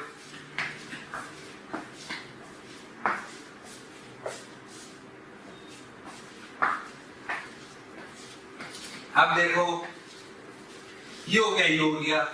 यानी कि एक अच्छा वोल्टमीटर अगर बनाना है तो उसकी रेजिस्टेंस इनफाइनाइट होनी चाहिए। अच्छा वोल्टमीटर बनाते किससे? जाहिर सी बात है गैल्वेनोमीटर से गैल्वेनोमीटर लिख रहे हैं अपन। ठीक, अब देखते हैं इसमें क्या होता है। मान लीजिए कि आपका ऐसे रेजिस्टेंस है, इसके अलावा आप वोल्टमीटर जोड़ लीजिए, उसमें जोड़ते हैं ऐसे आरजी यानी कि गैल्वेनोमीटर, और उसके साथ एक सीरीज में लगाते हैं शंट, सीरीज में लगाते हैं और इस सेटअप को कहते हैं क्या? वोल्टमीटर। अब ये कैसे नापता है उसे समझने का प्रयास करें। मान लीजिए यहां से करंट आया आई, यहां गया आई माइनस आई जी, यहां गया आई जी। जाहिर सी बात है आई जी छोटा होना चाहिए, क्योंकि बड़ा होगा तो गैल्वेनोमीटर जल जाएगा। क्या रेजिस्टेंस ऑफ गैल्वेनोमीटर वोल्टमीटर हो जाएगी RG plus S, RG plus S. तो सोचो आरजी तो नॉर्मल डिसेंट सी वैल्यू होती है, आरवी को अगर इनफाइनाइट करना है तो शंट कैसा होना चाहिए? Infinite. If shunt tends to infinite, क्या आरवी टेंड्स टू इनफाइनाइट? क्या ऐसा हम चाहते हैं? हाँ। अगर ये पूरी रेजिस्टेंस इनफाइनाइट को टेंड करेगी तो क्या आईजी टेंड्स टू 0? हाँ। क्या ये भी हम चाहते हैं? बिल्कुल चाहते हैं सर, बिल्कुल सही जा रहे हैं। बस अब क्या था, अब देखो यानी कि शंट बड़ी होनी चाहिए। बहुत बढ़िया साहब, अच्छा समझ आया। हमें नापना क्या है? आईजी नहीं, आई नहीं, क्या नापना? इसका क्रॉस पोटेंशियल। क्या इस पोटेंशियल को जो प्लस माइनस प्लस बी है, इस बी को बेसिकली क्या लिख सकते हैं? सोच, क्या IG into RG plus S? हाँ बिल्कुल लिख सकते हैं। हो। क्या B equal to IG into RG plus S लिख सकते हैं? हाँ। क्या IG गैल्वेनोमीटर नापता है? हाँ। तो उसको अगर RG प्लस एस के फैक्टर से मल्टीप्लाई कर दे तो क्या B आ जाएगा? और जहां पर IG लिख रहा है क्या वहां पर RG प्लस एस से मल्टीप्लाई करके लिख दें तो क्या कस्टमर को डायरेक्ट V समझ में आएगा? इसमें भी कोई शक वाली बात नहीं है। क्या मेरी बात क्लियर है? अरे हाँ ना तो बोलो। अरे पक्का। V equal to IG into RG plus S, V equal to IG into RG plus S। चलो भाई बहुत बढ़िया, बहुत सुंदर, बहुत मजा आया। अब क्या करें? अब कुछ मत करो, देखो ठीक है। तो V equal to IG into RG plus S, RG plus S के फैक्टर से मल्टीप्लाई कर दो तो अपना वोल्टेज आ जाएगा। मैं आपसे सिंपली ओरली सवाल पूछूं कि आपके पास एक गैल्वेनोमीटर है जो 0.1 एम्पियर नाप सकता है, IG के लिए 0.1 है, उसकी खुद की रेजिस्टेंस RG के लिए 2 ओम है। बताओ क्या शर्त जोड़ूं? बताओ क्या शर्त जोड़ूं कि वो 10 वोल्ट तक नाप सके? तो यहाँ 10 रख दो, यहाँ 0.1 रख दो, यहाँ पे 2 रख दो, कैसे निकाल लोगे? हाँ, तो सवाल करना बड़ी बात नहीं है। क्या पिक्चर एकदम क्लियर है? अरे पक्का? लो भाई हो गया, बहुत बढ़िया, बहुत शानदार। ऐसे परसेंटेज एरर निकालना हो तो भी आप निकाल सकते हो। दोबारा रिपीट ही कर रहा हूँ, जैसे अपन ने अमीटर में निकाला था वैसे यहाँ पे परसेंटेज एरर निकाल सकते हो। तो ये आपका बेसिकली है conversion of galvanometer into ammeter, conversion of galvanometer into ammeter. चलो भाई, हाँ भाई, तो एक और सेटअप की बात करते हैं। अपन ने पढ़ लिया गैल्वेनोमीटर, अमीटर, वोल्टमीटर, अपन ने पढ़ा था। एक और बढ़िया सेटअप समझाता हूं, मैंने पहले डायग्राम आगे रखा ताकि टाइम खराब ना हो। अपन बात करते हैं पोस्ट ऑफिस बॉक्स की। इसकी बात करते हैं पोस्ट ऑफिस बॉक्स की। अच्छा भाई, पोस्ट ऑफिस बॉक्स बेसिकली एक पहले वो टक टक टक टक करने वाली मशीन आती थी पोस्ट ऑफिस में बहुत पुराने जमाने में, उससे इसका नाम रखा गया है। खैर उससे तुम्हें लेना देना नहीं है। रेजिस्टेंस बॉक्स दिखाई दे रहा है ना, प्लग्स वगैरह, ये वही प्लग है। ये पहले इसको समझो। ठीक, इस तरह की डब्बा टाइप चीज होती है जिसे पोस्ट ऑफिस कहते हैं। इसका मेजरली जो इसका काम है, पहली बात अपन समझें, ये इसकी वर्किंग बेस्ड है व्हीट स्टोन ब्रिज पे। इस पे बेस्ड है व्हीट स्टोन ब्रिज, दिख रहा होगा तुम्हें साइड। और दूसरी बात, ये काम क्या आता है? ये अननोन रेजिस्टेंस निकालने के काम है। दो टाइप के ऐसे सेटअप पढ़ेंगे हम। एक तो हमारा सेटअप होगा मीटर ब्रिज, जो मैं इसके बाद पढ़ाऊंगा, और एक अपना सेटअप होता है पोस्ट ऑफिस बॉक्स। तो ये दोनों काम आते हैं अननोन रेजिस्टेंस निकालने के। क्या निकालने के? अननोन रेजिस्टेंस निकालने का। बढ़िया सेटअप होता है, इसको समझने का प्रयास करो। पहले आप समझो, बक्से टाइप चीज है, रियोस्टेट रेजिस्टेंस बॉक्स है, उसमें ऐसे एस टाइप बना हुआ है ऐसे। ठीक, इसमें वो प्लग्स है जो मैंने आपको रेजिस्टेंस बॉक्स में दिखाए थे। ठीक, वही वाली कहानी। तो जो लिखा हुआ है उनकी रेजिस्टेंसेस है। ठीक, ये देखो 1 ओम 2 ओम 2 ओम ऐसे पूरा सजा हुआ है। अब तुम इसमें समझो, हमने एक वायर लगाने का प्लग यहाँ होता है, एक वायर लगाने का प्लग यहाँ होता है, एक यहाँ होता है और एक पूरा घूम के यहाँ होता है। अब वो बॉक्स में थोड़े कीज वगैरह भी होती है, उस पर मैं ज्यादा नहीं जा रहा हूँ। अब समझने का प्रयास करो। एक्चुअली व्हीटस्टोन ब्रिज कैसे समझता है इसको देखो इधर। एक बड़ा पॉइंट ए, ये छोटा पॉइंट ए, ये छोटा पॉइंट बी। अब समझो, ये बड़ा ए, ये छोटा ए, ये छोटा बी और ये छोटा बी ए। सॉरी, ये बड़ा बी ए और छोटा बी ए। अब देखो बैटरी इसके बीच में जोड़ी अपन ने, अगर अपन इसको ऐसे देखें तो जो बड़ा ए और छोटे ए के बीच में रेजिस्टेंस होगी उसे अपन बोल रहे हैं P, इसे अपन बोल रहे हैं Q। इस पूरी रेजिस्टेंस को जो बड़े बी से छोटे बी के बीच में जुड़ रही है, जो बड़े बी से छोटे बी के बीच में जुड़ रही है, उसे अपन बोल रहे हैं R। और जो अपने बड़े ए से लेकर छोटे बी के बीच में जुड़ रही है, इसे अपन बोल रहे हैं S। क्या बोल रहे हैं? S। क्या मेरी बात एकदम क्लियर है? एक बार तुम्हें ना 30 सेकंड लगा के इसको इधर से मैच कराने का प्रयास करो कि व्हीटस्टोन ब्रिज कैसा बन रहा है। देखो फिर से, छोटा ए बड़ा ए, ये छोटे से बड़े के बीच में P रेजिस्टेंस, छोटे ए से छोटे बड़े बी के बीच में Q रेजिस्टेंस, छोटे बी से लेकर छोटे बी के बीच में ये इतना बड़ा क्यों लिया है, इसमें इतने सारे वेरिएशन क्यों है वो मैं बाद में बताऊंगा। ये अपना हो गया R। ये बड़े ए से लेकर छोटे बी तक ये अपना हो गया S। इसमें कोई दिक्कत वाली बात नहीं है। चलो तो ये बढ़िया बात है। तो ऐसे ही अपने छोटे ए से लेकर छोटे बी तक, छोटे ए से लेकर छोटे बी तक अपनी जो रेजिस्टेंस है वो है अपना, जो अपन जोड़ेंगे वो है अपना गैल्वेनोमीटर। तो सोचो गैल्वेनोमीटर कैसे जोड़ा? छोटे ए से लेकर गैल्वेनोमीटर ऐसे कूद गई ये भी। बैटरी कहां जोड़ी? बड़े ए से लेकर बड़े बी तक, ये रही। अननोन रेजिस्टेंस कहां जोड़ा? छोटे ए से लेकर छोटे बी तक। क्या पिक्चर एकदम समझ आई है? पहले आराम से 30 सेकंड इससे इसको समझो ताकि तुम्हें समझ में आए कि ये असलियत में व्हीटस्टोन ब्रिज है। बोलो क्लियर? पक्का? सोच लो। ठीक है। अब पॉज, अगर टाइम लगे तो पॉज करके अच्छे से देखो, फिर लेक्चर चालू करना। पॉज कर लो, फिर अच्छे से देखो इसको। इससे ये समझ आना चाहिए तुमको ढंग से। एक एक पॉइंट को मैच कर लो। बोलो समझ आ गया? अरे पक्का? अब सुन, अब देखो असलियत में हमें समझ में आता है कि P Q R S, तो हमें समझ में आता है P into R equal to Q into S। यानी जो नॉन रेजिस्टेंस है वो है P by Q into R। ठीक, P by Q into R, ये अपने समझ में आ गया। अब सोचो, अगर हम P को हम तीन तरीके से ले सकते हैं, Q को हम तीन तरीके से ले सकते हैं। पहले मैं आपको बोलता हूं कि मान लो हम ऐसा करें कि P बराबर Q ले लें, हम P बराबर Q ले लें, मान लो इफ। तो सोचो P बराबर Q अगर अपन ने ले लिया तो P बराबर Q अगर अपन ले लिया, मान लो दोनों 10-10 में ले लिया, दोनों 100 में ले लिया, दोनों 1000 में ले लिए, जो आपको ले लिया, तो क्या S बराबर R हो गया? हाँ। ये तब होल्ड करेगा जब व्हीटस्टोन ब्रिज बैलेंस्ड होगा। अब हम करते क्या, मैं आपको समझाता हूं। मान लीजिए P और Q को 100 में मान लिया, अब 100 में मान लिया, अब सभी को कनेक्ट कर दिया और R की वैल्यू कुछ भी ले ली 5 ओम ऐसे। अब देखा गैल्वेनोमीटर में करंट जीरो नहीं, तो R को क्या हम बहुत सारे तरीके से वेरी कर सकते हैं। हम R को वेरी करते रहते हैं, कभी 5 निकाला, 10 निकाला, 20 निकाला, 50 निकाला, देखा गैल्वेनोमीटर रीडिंग जीरो के पास जा रही है क्या। सोचो इसको तब तक एडजस्ट करते रहेंगे जब तक कि गैल्वेनोमीटर की रीडिंग जीरो ना हो जाए। जैसे ही गैल्वेनोमीटर की रीडिंग जीरो होगी वैसे ही S की वैल्यू, क्या R की वैल्यू ही S बन जाएगी और क्या S निकल आएगा। इसलिए R में वेरिएशन ज्यादा डाला गया है, तो S बराबर R आ गई। बात समझ में? हमने क्या करा, P और Q को बराबर फिक्स कर दिया और हमने R को वेरी कराया, निकाल दिए, कम ज्यादा करा, जब तक कि गैल्वेनोमीटर रीडिंग जीरो ना हो जाए। जैसे ही जीरो हो गया समझ में आ जाएगा S बराबर R। अगर आपको हमारे वीडियो पसंद आ रहे हैं तो आप उसको जरूर से जरूर लाइक एंड शेयर करें। उसके पीछे बेसिक लॉजिक ये है कि बहुत सारे ऐसे बच्चे हैं जिनके जो ये चीज़ें नहीं अभी अडॉप्ट कर पा रहे हैं इजीली, उन तक ये सारी चीज़ें पहुंच जाएं। इसके लिए हम आपसे बोल रहे हैं इसको लाइक एंड शेयर करें। अब तू बोलेगा सर इतना आसान था तो P और Q में तीन वैल्यू क्यों ली सर आपने? क्या जरूरत थी तीन वैल्यू लेने की? सर लॉजिक सुनिए, कैसे लॉजिक है समझने का प्रयास करें। लॉजिक ये है कि कभी-कभी ऐसा होगा कि तू सारी वैल्यू निकाल ले इसकी, तो ये करीब ये कितना होता है देखो, 500, 200, 900, 1000, 1000 और ये 1100, 1100 और 1110। ठीक, तो 1110 पूरी निकाल ले, तब भी गैल्वेनोमीटर में करंट जीरो ना हो।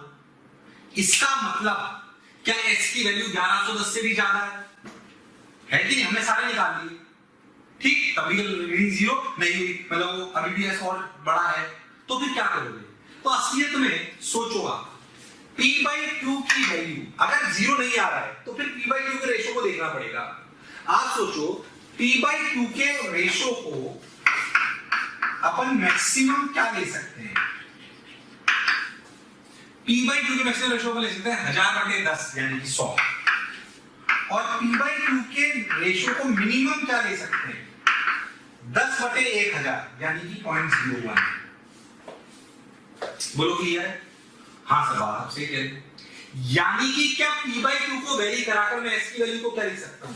S की वैल्यू असलियत में P/Q इंटू R। तो P/Q की मैक्सिमम वैल्यू क्या है? 100। 100 है, ध्यान से देखो। P/Q की मैक्सिमम वैल्यू क्या है? 1000/10 तो 100।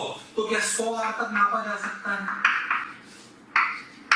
यानी कि अगर S की वैल्यू 1110, ये 1110 आया था ना, 500, 200, 700, 900, 1000, ये पूरा 100, तो 1100, 1100, ये पूरा 10, तो कितना हो गया? 1110। तो 1110 इंटू S। S मैक्सिमम कितना नापा जा सकता है इससे? S मैक्सिमम की वैल्यू होगी 100 into R max. R max की टोटल वैल्यू आ गई अपनी 1110।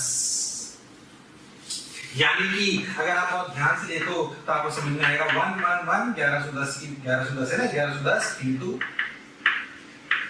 इतने तक आप S को मेजर कर सकते हो। तो S मिनिमम क्या कर सकते हो? S मिनिमम का मतलब P/Q का भी मिनिमम वैल्यू और R की भी मिनिमम वैल्यू। R की मिनिमम वैल्यू क्या है? 1। तो P/Q की मिनिमम वैल्यू क्या है? 0101 यानी कि 0.01 इंटू 1 यानी कि 0.01 ओम से लेकर इस सेटअप तक मैं 1 10 100 1000 10,000 लाख 10 लाख क्या 11,10,000 तक रेजिस्टेंस नाप सकता हूं।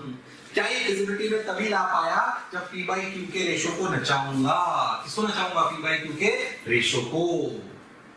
एक बार एग्जामिनेशन में सिंपल इसका सर्किट ही आ गया था, ये बताइए कैसे सर्किट जोड़ा जाता है। मेरे हिसाब से आप उसको आसानी से कर सकते हो। बोलो क्लियर है क्या? बोलो समझ आया क्या? अरे पक्का? लो, अरे पक्का?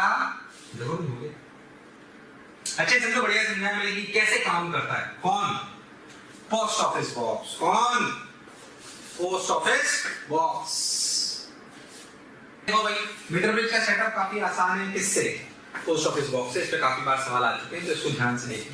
मीटर ब्रिज के सेटअप में क्या आते हैं? येलो में ऐसे ऐसे ऐसे, ठीक है ना, लकड़ी का प्लेन टाइप होता है, ठीक है, जिसमें ऐसे यहाँ पे अपन कनेक्ट कर सकते हैं। यहाँ पे एक ऐसे लोहे की रॉड टाइप होती है। रॉड क्या मतलब? एक वायर टाइप होता है जो थोड़ा चपटा होता है। चपटा इसलिए रखते हैं ताकि रेजिस्टेंस की लगभग 0 हो। फिर यहाँ पे ऐसे एक प्लग होता है, फिर यहाँ पे ऐसे एक कनेक्टिंग प्लेट टाइप होती है, फिर उसमें ऐसे यहाँ पे जोड़ सकते हैं, फिर यहाँ पे ऐसे होता है, ठीक, फिर यहाँ पे ऐसे जोड़ सकते हैं, यहाँ पे भी जोड़ सकते हैं, और ऐसे ये लेते हुए यहाँ पे ऐसे वायर को जोड़ लेते हैं। किसको जोड़ लेते हैं? वायर। किसको जोड़ लेते हैं? वायर। चलो भाई, अब अगर वायर आ जाता है, ऐसे एक प्लेन टाइप सेटअप होता है। होता क्या है आपको समझने का प्रयास करो। इस प्लेन पे ये जो यहाँ पे वायर होता है जिसपे अपन जॉकी चलाएंगे, यार शुरुआत में जॉकी होते से वायर होता है, इस पे यहाँ पे ऐसे मीटर स्केल का ऐसे बना होता है, पूरा 1 मीटर का होता है, ये पूरा 1 मीटर का होता है। अब इसको सजाते कैसे मैं आपको समझाता हूँ। बनना इससे भी व्हीट स्टोन बिजी है, बनना इससे भी व्हीट स्टोन बिजी ही है। देखो ऐसे, अगर आपको समझ में आता है ऐसे बैटरी जोड़ते हैं, तो इसमें करते क्या है, ऐसे बैटरी जोड़ते हैं, यहाँ से लेकर यहाँ तक ये बैटरी जोड़ते हैं, ठीक, ऐसे समझो, यहाँ से लेकर यहाँ तक एक रेजिस्टेंस बॉक्स जोड़ते हैं ये, और यहाँ पे अननोन रेजिस्टेंस जोड़ते हैं, ठीक, और यहाँ पे भी बीच में कनेक्टिंग होता है। इससे ऐसे लेते हुए गैल्वेनोमीटर लेते हुए ये जॉकी आदि में दिखाई दी तुमको, उस जॉकी को ऐसे वायर पे चलाते हैं। अब अगर तुम ध्यान से देखो तो अगर अपन बहुत सिंपल से समझे तो अगर ये पॉइंट आपका ए है, ठीक है, और ये पॉइंट आपका छोटा ए है, और ये पॉइंट आपका बी है, तो ये पॉइंट आपका छोटा बी कहलाएगा जहां पे जॉकी टच करेंगे, तो ये कहलाएगी छोटा बी, ये कहलाएगा बड़ा बी, ये कहलाएगा बड़ा ए, ये कहलाएगा छोटा ए। सोचो ये कहलाएगी रेजिस्टेंस बॉक्स की रेजिस्टेंस या नॉन रेजिस्टेंस। और सोचिए देखो, तो जॉकी को हम इस सेटअप में तब तक चिढ़ाते रहते हैं जबकि गैल्वेनोमीटर की रीडिंग 0 ना हो जाए, क्योंकि अपना गैल्वेनोमीटर बैलेंस क्या तभी होगा जब क्या ऐसा होगा। तो इसीलिए जॉकी काम आती है इस वायर की रेजिस्टेंस को तोड़ने में, इधर उधर कर सकते हो आप। तो सोचो, मान लेते हैं कि इस वायर की रेजिस्टेंस लैम्डा ओम पर मीटर है।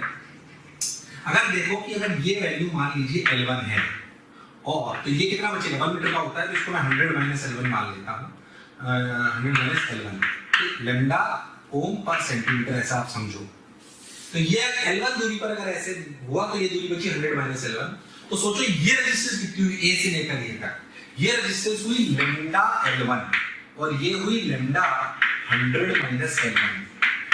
ये तब की सिचुएशन है जब हीट स्टोरेज यानी कि मीटर ब्रिज बैलेंस्ड हो जाएगा। क्या हो जाएगा?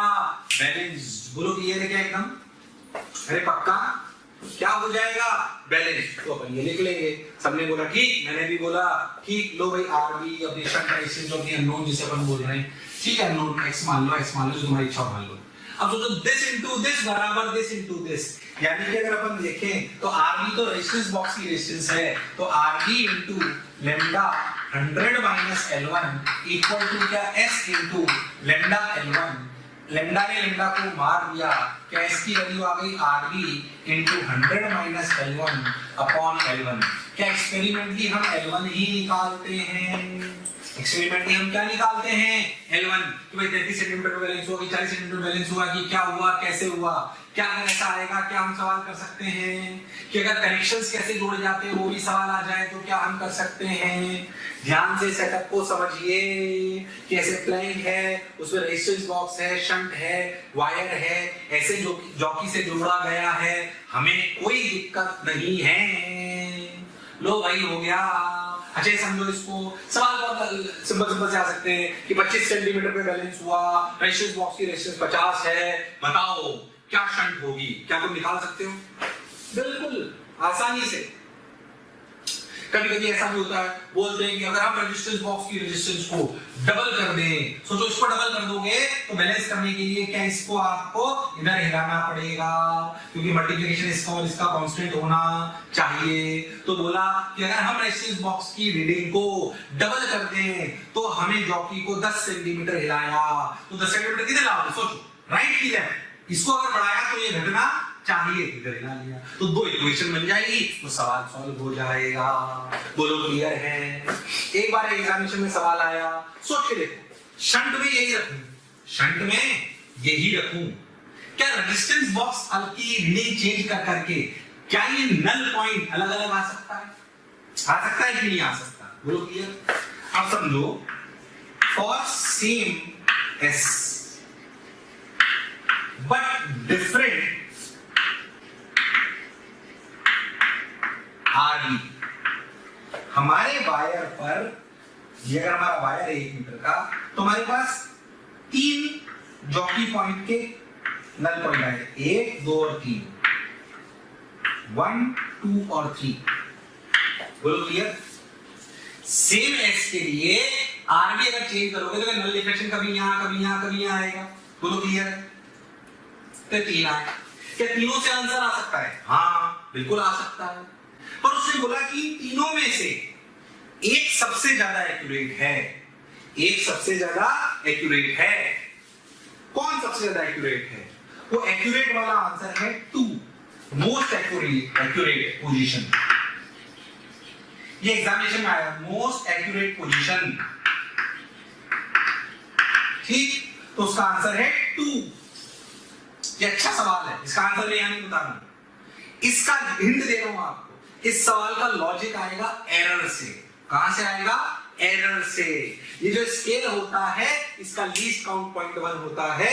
आपको ये सवाल पता नहीं पड़ा बच्चों को, बहुतों को, कि ये सवाल एरर से है, पर ये सवाल एरर से मैं करा नहीं रहा हूं, यहाँ पे पर हिंट दे रहा हूं, एरर से सवाल है कि अगर हम सेम एस के लिए डिफरेंट आरबी रखें, अगर हम सेम एस के लिए डिफरेंट आरबी रखें तो बताइए कि कैसे इसको अरेंज करा जाएगा, कौन सी पोजीशन मैक्सिमम एक्यूरेसी लाएगी? तो उसका आंसर है 2। क्यों? उसका कारण एरर से आता है। कहां से आता है? एरर से। आपको खुद को निकालना है, खुद को सीखना है ये वाली बात। पर क्या मीटर ब्रिज समझ आया है? अरे सोच लो, अरे पक्का, अरे गारंटी। आइए चलिए एक और टाइप का सेटअप पढ़ते हैं, जिसे हम कहते हैं, क्या कहते हैं? देखो भाई, उसे कहते हैं पोटेंशियोमीटर। क्या कहते हैं? पोटेंशियोमीटर। आओ सेटअप को समझते हैं। पोटेंशियोमीटर इसको काफी देर भी पढ़ाया जा सकता है, पर मैं थोड़ा छोटा करके पढ़ाने का प्रयास करता हूं। पोटेंशियोमीटर पहली बात क्या नापता है? क्या व्हीटस्टोन ब्रिज और पोस्ट ऑफिस बॉक्स क्या नो रेशियोज निकालता था? हाँ। पोटेंशियोमीटर क्या काम आएगा? पोटेंशियोमीटर का बेसिक काम है पोटेंशियल डिफरेंस निकालना। सर पोटेंशियल डिफरेंस वोल्टमीटर भी निकाल लेता था। वोल्टमीटर जब पोटेंशियल डिफरेंस निकालता था तो क्या वो एक्यूरेट होता था कि कुछ एरर आता था? आता था एरर। अगर हमें कभी का उससे भी ज्यादा एक्यूरेट आंसर चाहिए तो पोटेंशियोमीटर को यूज में लेते हैं। जैसे मैं आपको एग्जांपल बताता हूं। मान लिया बाजार से बैटरी बना के बैटरी लेके आए, उसका ईएमएफ नहीं था और रेजिस्टेंस था, आपने इसको वोल्टमीटर से जोड़ दिया तो वोल्टमीटर ने क्या नापा? ई की minus I R. E minus I R नापा उसने, है कि नहीं? उसने ई माइनस आई आर नापा। आपको ई थोड़ी पता पड़ा। तो अगर मैं चाहता हूं मैं ई निकालूं, मतलब एग्जैक्ट पोटेंशियल निकालूं उसके अक्रॉस, तो आपको पोटेंशियोमीटर के सेटअप में जाना चाहिए। तो तुम बोलोगे कि सर पोटेंशियोमीटर के सेटअप में अगर अपने को जाना था और वो ज्यादा एक्यूरेट था तो फिर वोल्टमीटर की क्या जरूरत थी? प्यारे बच्चों, वोल्टमीटर भी पोटेंशियल डिफरेंस नापता है, अपना पोटेंशियोमीटर भी वो नापता है, पर वास्तविकता में पोटेंशियोमीटर ज्यादा एक्यूरेट होता है। पर हम जनरली वोल्टमीटर को यूज में लेते हैं क्योंकि वोल्टमीटर छोटा होता है यूज करने में, कन्वीनियंट होता है यूज करने में, तो 90% जगह उसे ही यूज करते हैं। पानी लेता हूं।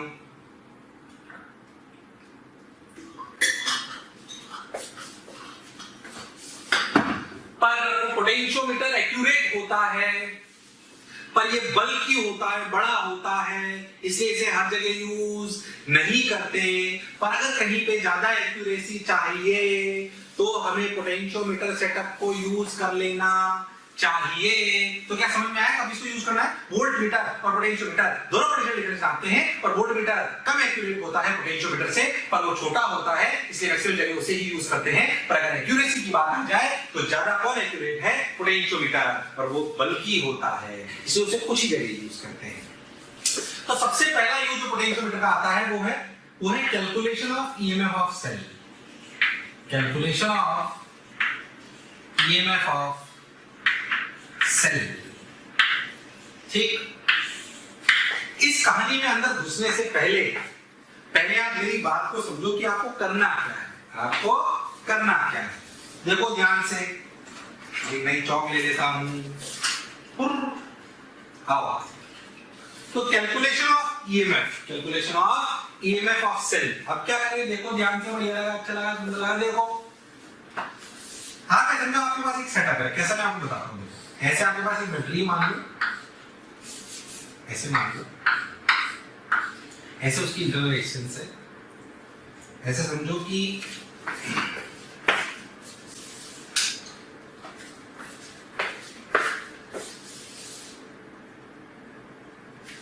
थोड़ा सा छोटा कोई बताएंगे।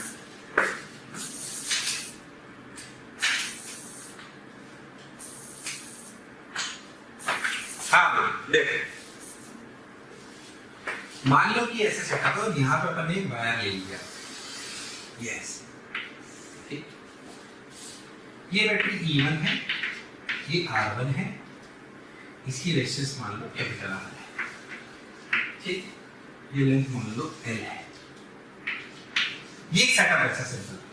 पहले मेरी बात समझे कि यहाँ पे अगर 0 वोल्ट माने तो यहाँ पे V वोल्ट मान लो। ये V वोल्ट कितना हुआ है तुम निकाल सकते हो। क्या इस V वोल्ट की वैल्यू होगी IR और I की वैल्यू होगी E1 by R plus R1 into R। बोलो क्लियर? क्या ये V कहलाएगा पोटेंशियल डिफरेंस अक्रॉस वायर? क्या कहलाएगा? Potential difference across wire. इस वायर में एक चीज डिफाइन करी जाती है, इसे बोलते हैं पोटेंशियल ग्रेडियंट। काम आएगा ये बहुत, इसे कहते हैं पोटेंशियल ग्रेडियंट। बोलो क्लियर, इसे कहते हैं पोटेंशियल ग्रेडियंट। पोटेंशियल ग्रेडियंट की वैल्यू क्या होगी? V/L। क्या होगी? V/L।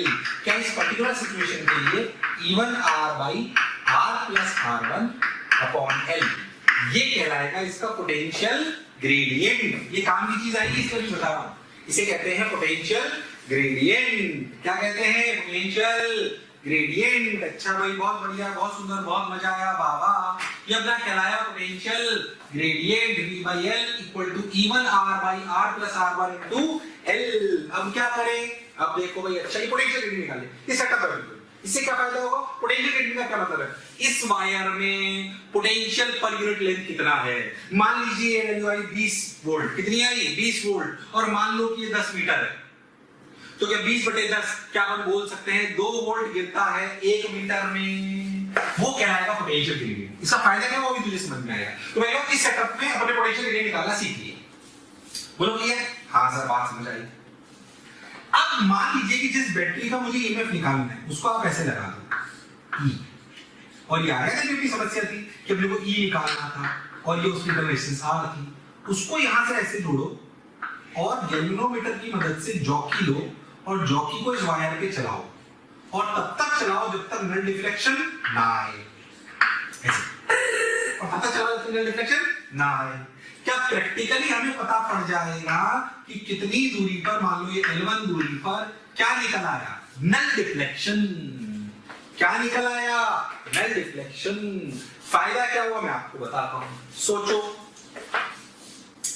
यहां पर अगर जीरो पोटेंशियल है तो यहां पर भी कितना है? जीरो। यहां पर कितना है? E। यहां पर कितना है? E।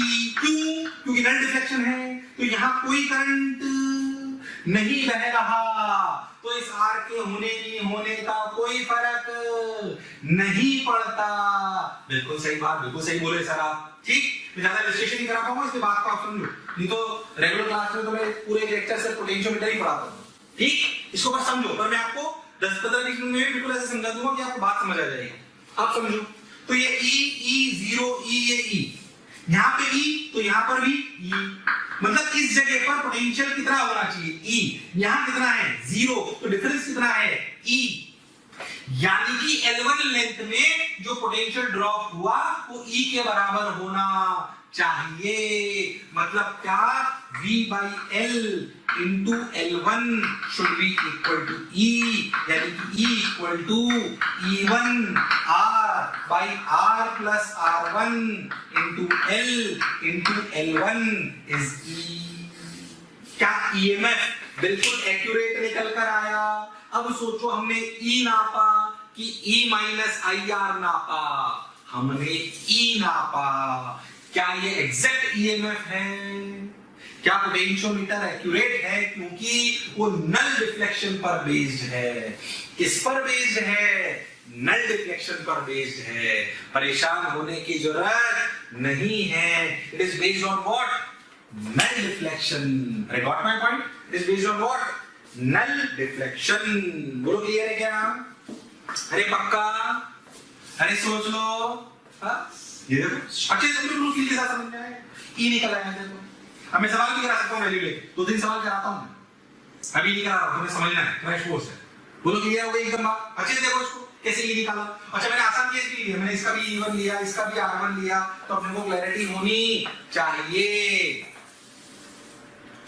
ठीक भाई, अब देखो, तो ये अपना निकल गया EMF। क्या निकल गया? EMF। इस पूरे प्रोसीजर की बात आपको समझ आनी चाहिए।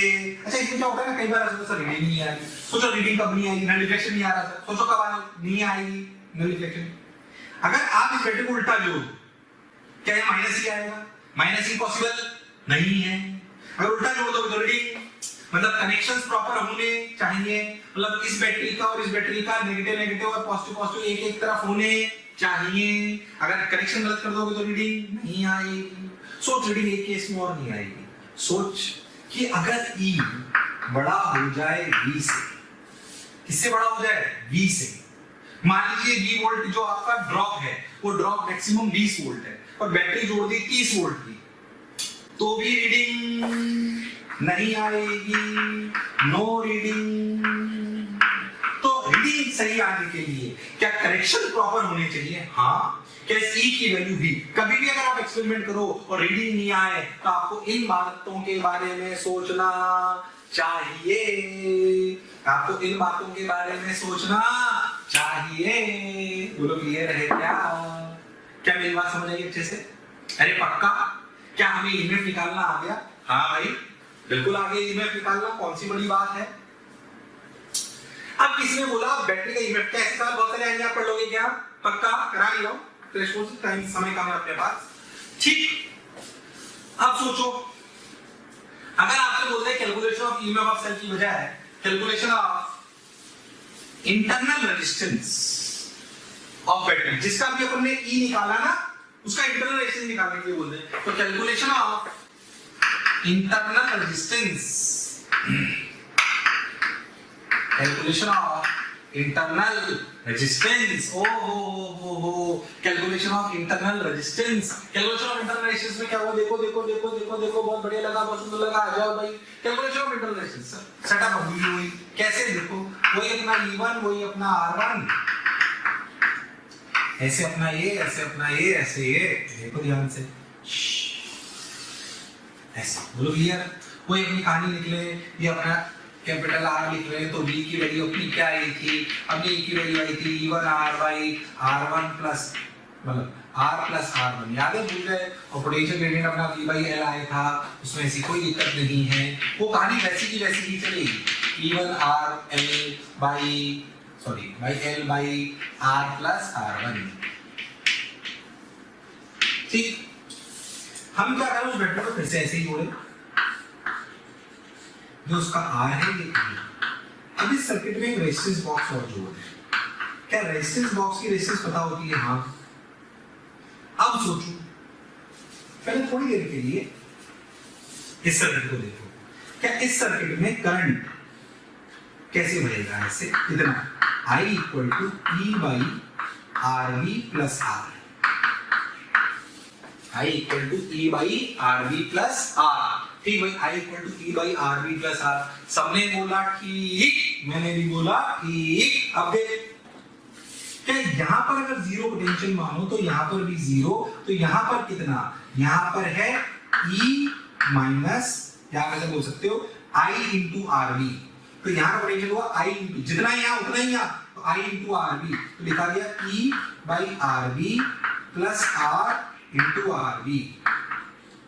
अब अगर मैं यहाँ पे कैलोरीमीटर जोड़ूं और यहाँ पे जॉकी लगाऊं और यहाँ नल डिफ्लेक्शन लगाऊं, तो जितना पोटेंशियल यहाँ होगा क्या उतना ही यहाँ भी होगा। मान लो ये लेंथ आई L1, कितनी आई? L1। तो बेसिकली आप इन दोनों पॉइंट के बीच का क्या नापते हो पोटेंशियोमीटर से? Potential difference. और जब नल डिफ्लेक्शन आता है, इसे कहते हैं प्राइमरी सर्किट, इसे कहते हैं सेकेंडरी सर्किट। ऐसा नहीं सिर्फ आप ईएमएफ निकाल सकते हो, रेजिस्टेंस निकाल सकते हो, आप क्या किसी भी सर्किट की पोटेंशियल डिफरेंस निकाल सकते हो, क्योंकि जब नल डिफ्लेक्शन आएगा तो ऊपर वाले सर्किट और नीचे वाले सर्किट का सिर्फ एक बात इक्वेट होगी, यहाँ का पोटेंशियल डिफरेंस और यहाँ का पोटेंशियल डिफरेंस बराबर है, बाकी इनमें करंट का कोई लेना देना नहीं है। इसको अलग सॉल्व करिए, इसको अलग सॉल्व करिए, इसको अलग सॉल्व करिए, इसको अलग सॉल्व करिए। इसे कहते हैं प्राइमरी सर्किट, इसे कहते हैं सेकेंडरी सर्किट। अब सोचो, अगर L1 लेंथ में आया तो L1 लेंथ में कितना पोटेंशियल ड्रॉप, जो भी सिखाया पोटेंशियल ग्रेडियंट इनटू दिस, तो E1 into R upon R plus R1 by L into L1 equal to ERV upon RV plus R। अब सोचो, इस इक्वेशन में क्या E1 पता है? हाँ। क्या R पता है? हाँ। क्या L1 एक्सपेरिमेंट नहीं निकाला है? हाँ। क्या R1 पता है? हाँ। क्या E पहले निकाल चुके हैं? हाँ। क्या RV हमने लिया है? पता है? हाँ। वेरिएबल फॉर्म R सॉल्व कर लेना, R आ जाएगा। ये थोड़ा आपको बड़ा सा इसलिए लग रहा है क्योंकि मैंने बहुत सारे वेरिएबल ले लिए, पर मैंने सबसे टफ केस ले लिया है, जिसमें सभी इंटरनल रेजिस्टेंस है, सब कुछ है। सोच के देखो, क्या R निकल आया? क्या एक्यूरेट निकल के आया? क्योंकि it is based on null deflection, it is based on null deflection. मैं कह रहा हूं इस सर्किट के अलावा कोई भी और भी सर्किट होता, क्या इसके अक्रॉस अगर आपसे पोटेंशियल डिफरेंस पूछता, क्या आप कर सकते थे? ऐसे नॉर्मल क्लास में 3-4-5 इलस्ट्रेशन कराता हूं, पर अभी अपन इलस्ट्रेशन मैंने नहीं करा रहा हूं, पर मैंने बात पूरी ढंग से समझाई जा रहा है। प्रैक्टिस करोगे समझ आएगा बिल्कुल अच्छे से, छोड़ा कुछ नहीं। क्या मेरी बात एकदम क्लियर है? अरे पक्का सोच लो। ये अपना हुआ calculation of internal resistance. Plus साथ साथ मैंने भी सिखा दिया कि कोई भी सर्किट हो उसका पोटेंशियल डिफरेंस यहां से यहां निकाला जा सकता है। बोलो क्लियर? ठीक भाई। मैं इसमें एक और बात बताता हूं अच्छी यार, आपने ना कभी देखा होगा तो सोचो, मैं आपसे एक बात करता हूं इसमें एक्यूरेसी। असलियत में अगर अपन समझें तो आप करते क्या हो, ये स्केल होता है बेसिकली, ये ऐसे जो नॉर्मल स्केल होता है ना वैसे स्केल होता है जहां पे अपन मापते हैं। ध्यान से देखो तो इस स्केल का लीस्ट काउंट क्या होता है, या तो 1 सेंटीमीटर का, एक अपन 1 mm, यानी कि ध्यान से देखो तो इसका लीस्ट काउंट होता है 0.1 सेंटीमीटर। अब सोचो जब आप L1 की रीडिंग लोगे तो क्या आप 0.1 सेंटीमीटर का एरर कर सकते हो? अगर आप 0.1 सेंटीमीटर का एरर करोगे तो आप कितने पोटेंशियल का एरर कर सकते हो?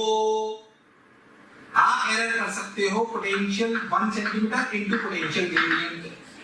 ये क्या एरर हो सकती है? हाँ, मैं चाहता हूं कि ये एरर कम हो, तो पोटेंशियल ग्रेडियंट कम होना चाहिए। तो मैंने एक बात फिर से समझाता हूं, हमने पोटेंशियोमीटर यूज क्यों लिया था? ताकि हम एक्यूरेट रीडिंग लाएं। पर इस एक्सपेरिमेंटल सेटअप में भी एरर हो सकता है। क्यों?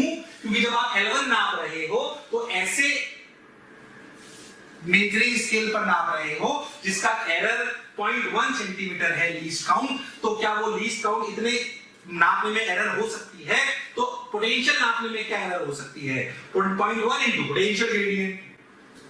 ठीक, तो हम चाहते हैं कि एरर बिल्कुल मिनिमम हो, तो पोटेंशियल ग्रेडियंट बहुत छोटा होना चाहिए। क्या पोटेंशियल ग्रेडियंट V/L है? तो पोटेंशियल ग्रेडियंट कम होने के लिए या तो V छोटा हो या L बड़ा हो। कोई बोलेगा सर V छोटा कर लो, उसमें क्या है? पर सोचो V अगर छोटा कर लोगे तो फिर सोचो तुम बोल V ले रहे 0.1, तो फिर तू नाप ही नहीं पाएगा ना कुछ। तो V की तो डिसेंट वैल्यू होनी चाहिए, क्योंकि V को ही तो तोड़ के नाप रहे हैं। अगर V छोटा हो गया बहुत, यानी आपने यही बहुत छोटा ले लिया तो ये बहुत छोटा हो, तो नापोगे क्या फिर? कर दूं? तो एरर कम करने के लिए L बड़ा होना चाहिए।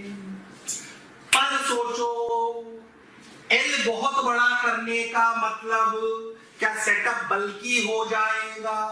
हाँ, सेटअप बहुत बल्कि हो जाएगा, बहुत लंबा हो जाएगा। सोचो जनरली पता है ये वायर होता है 10 मीटर का। कितने का होता है? 10 मीटर। और 10 मीटर का मतलब लगभग 3 मंजिल के बराबर हो गया।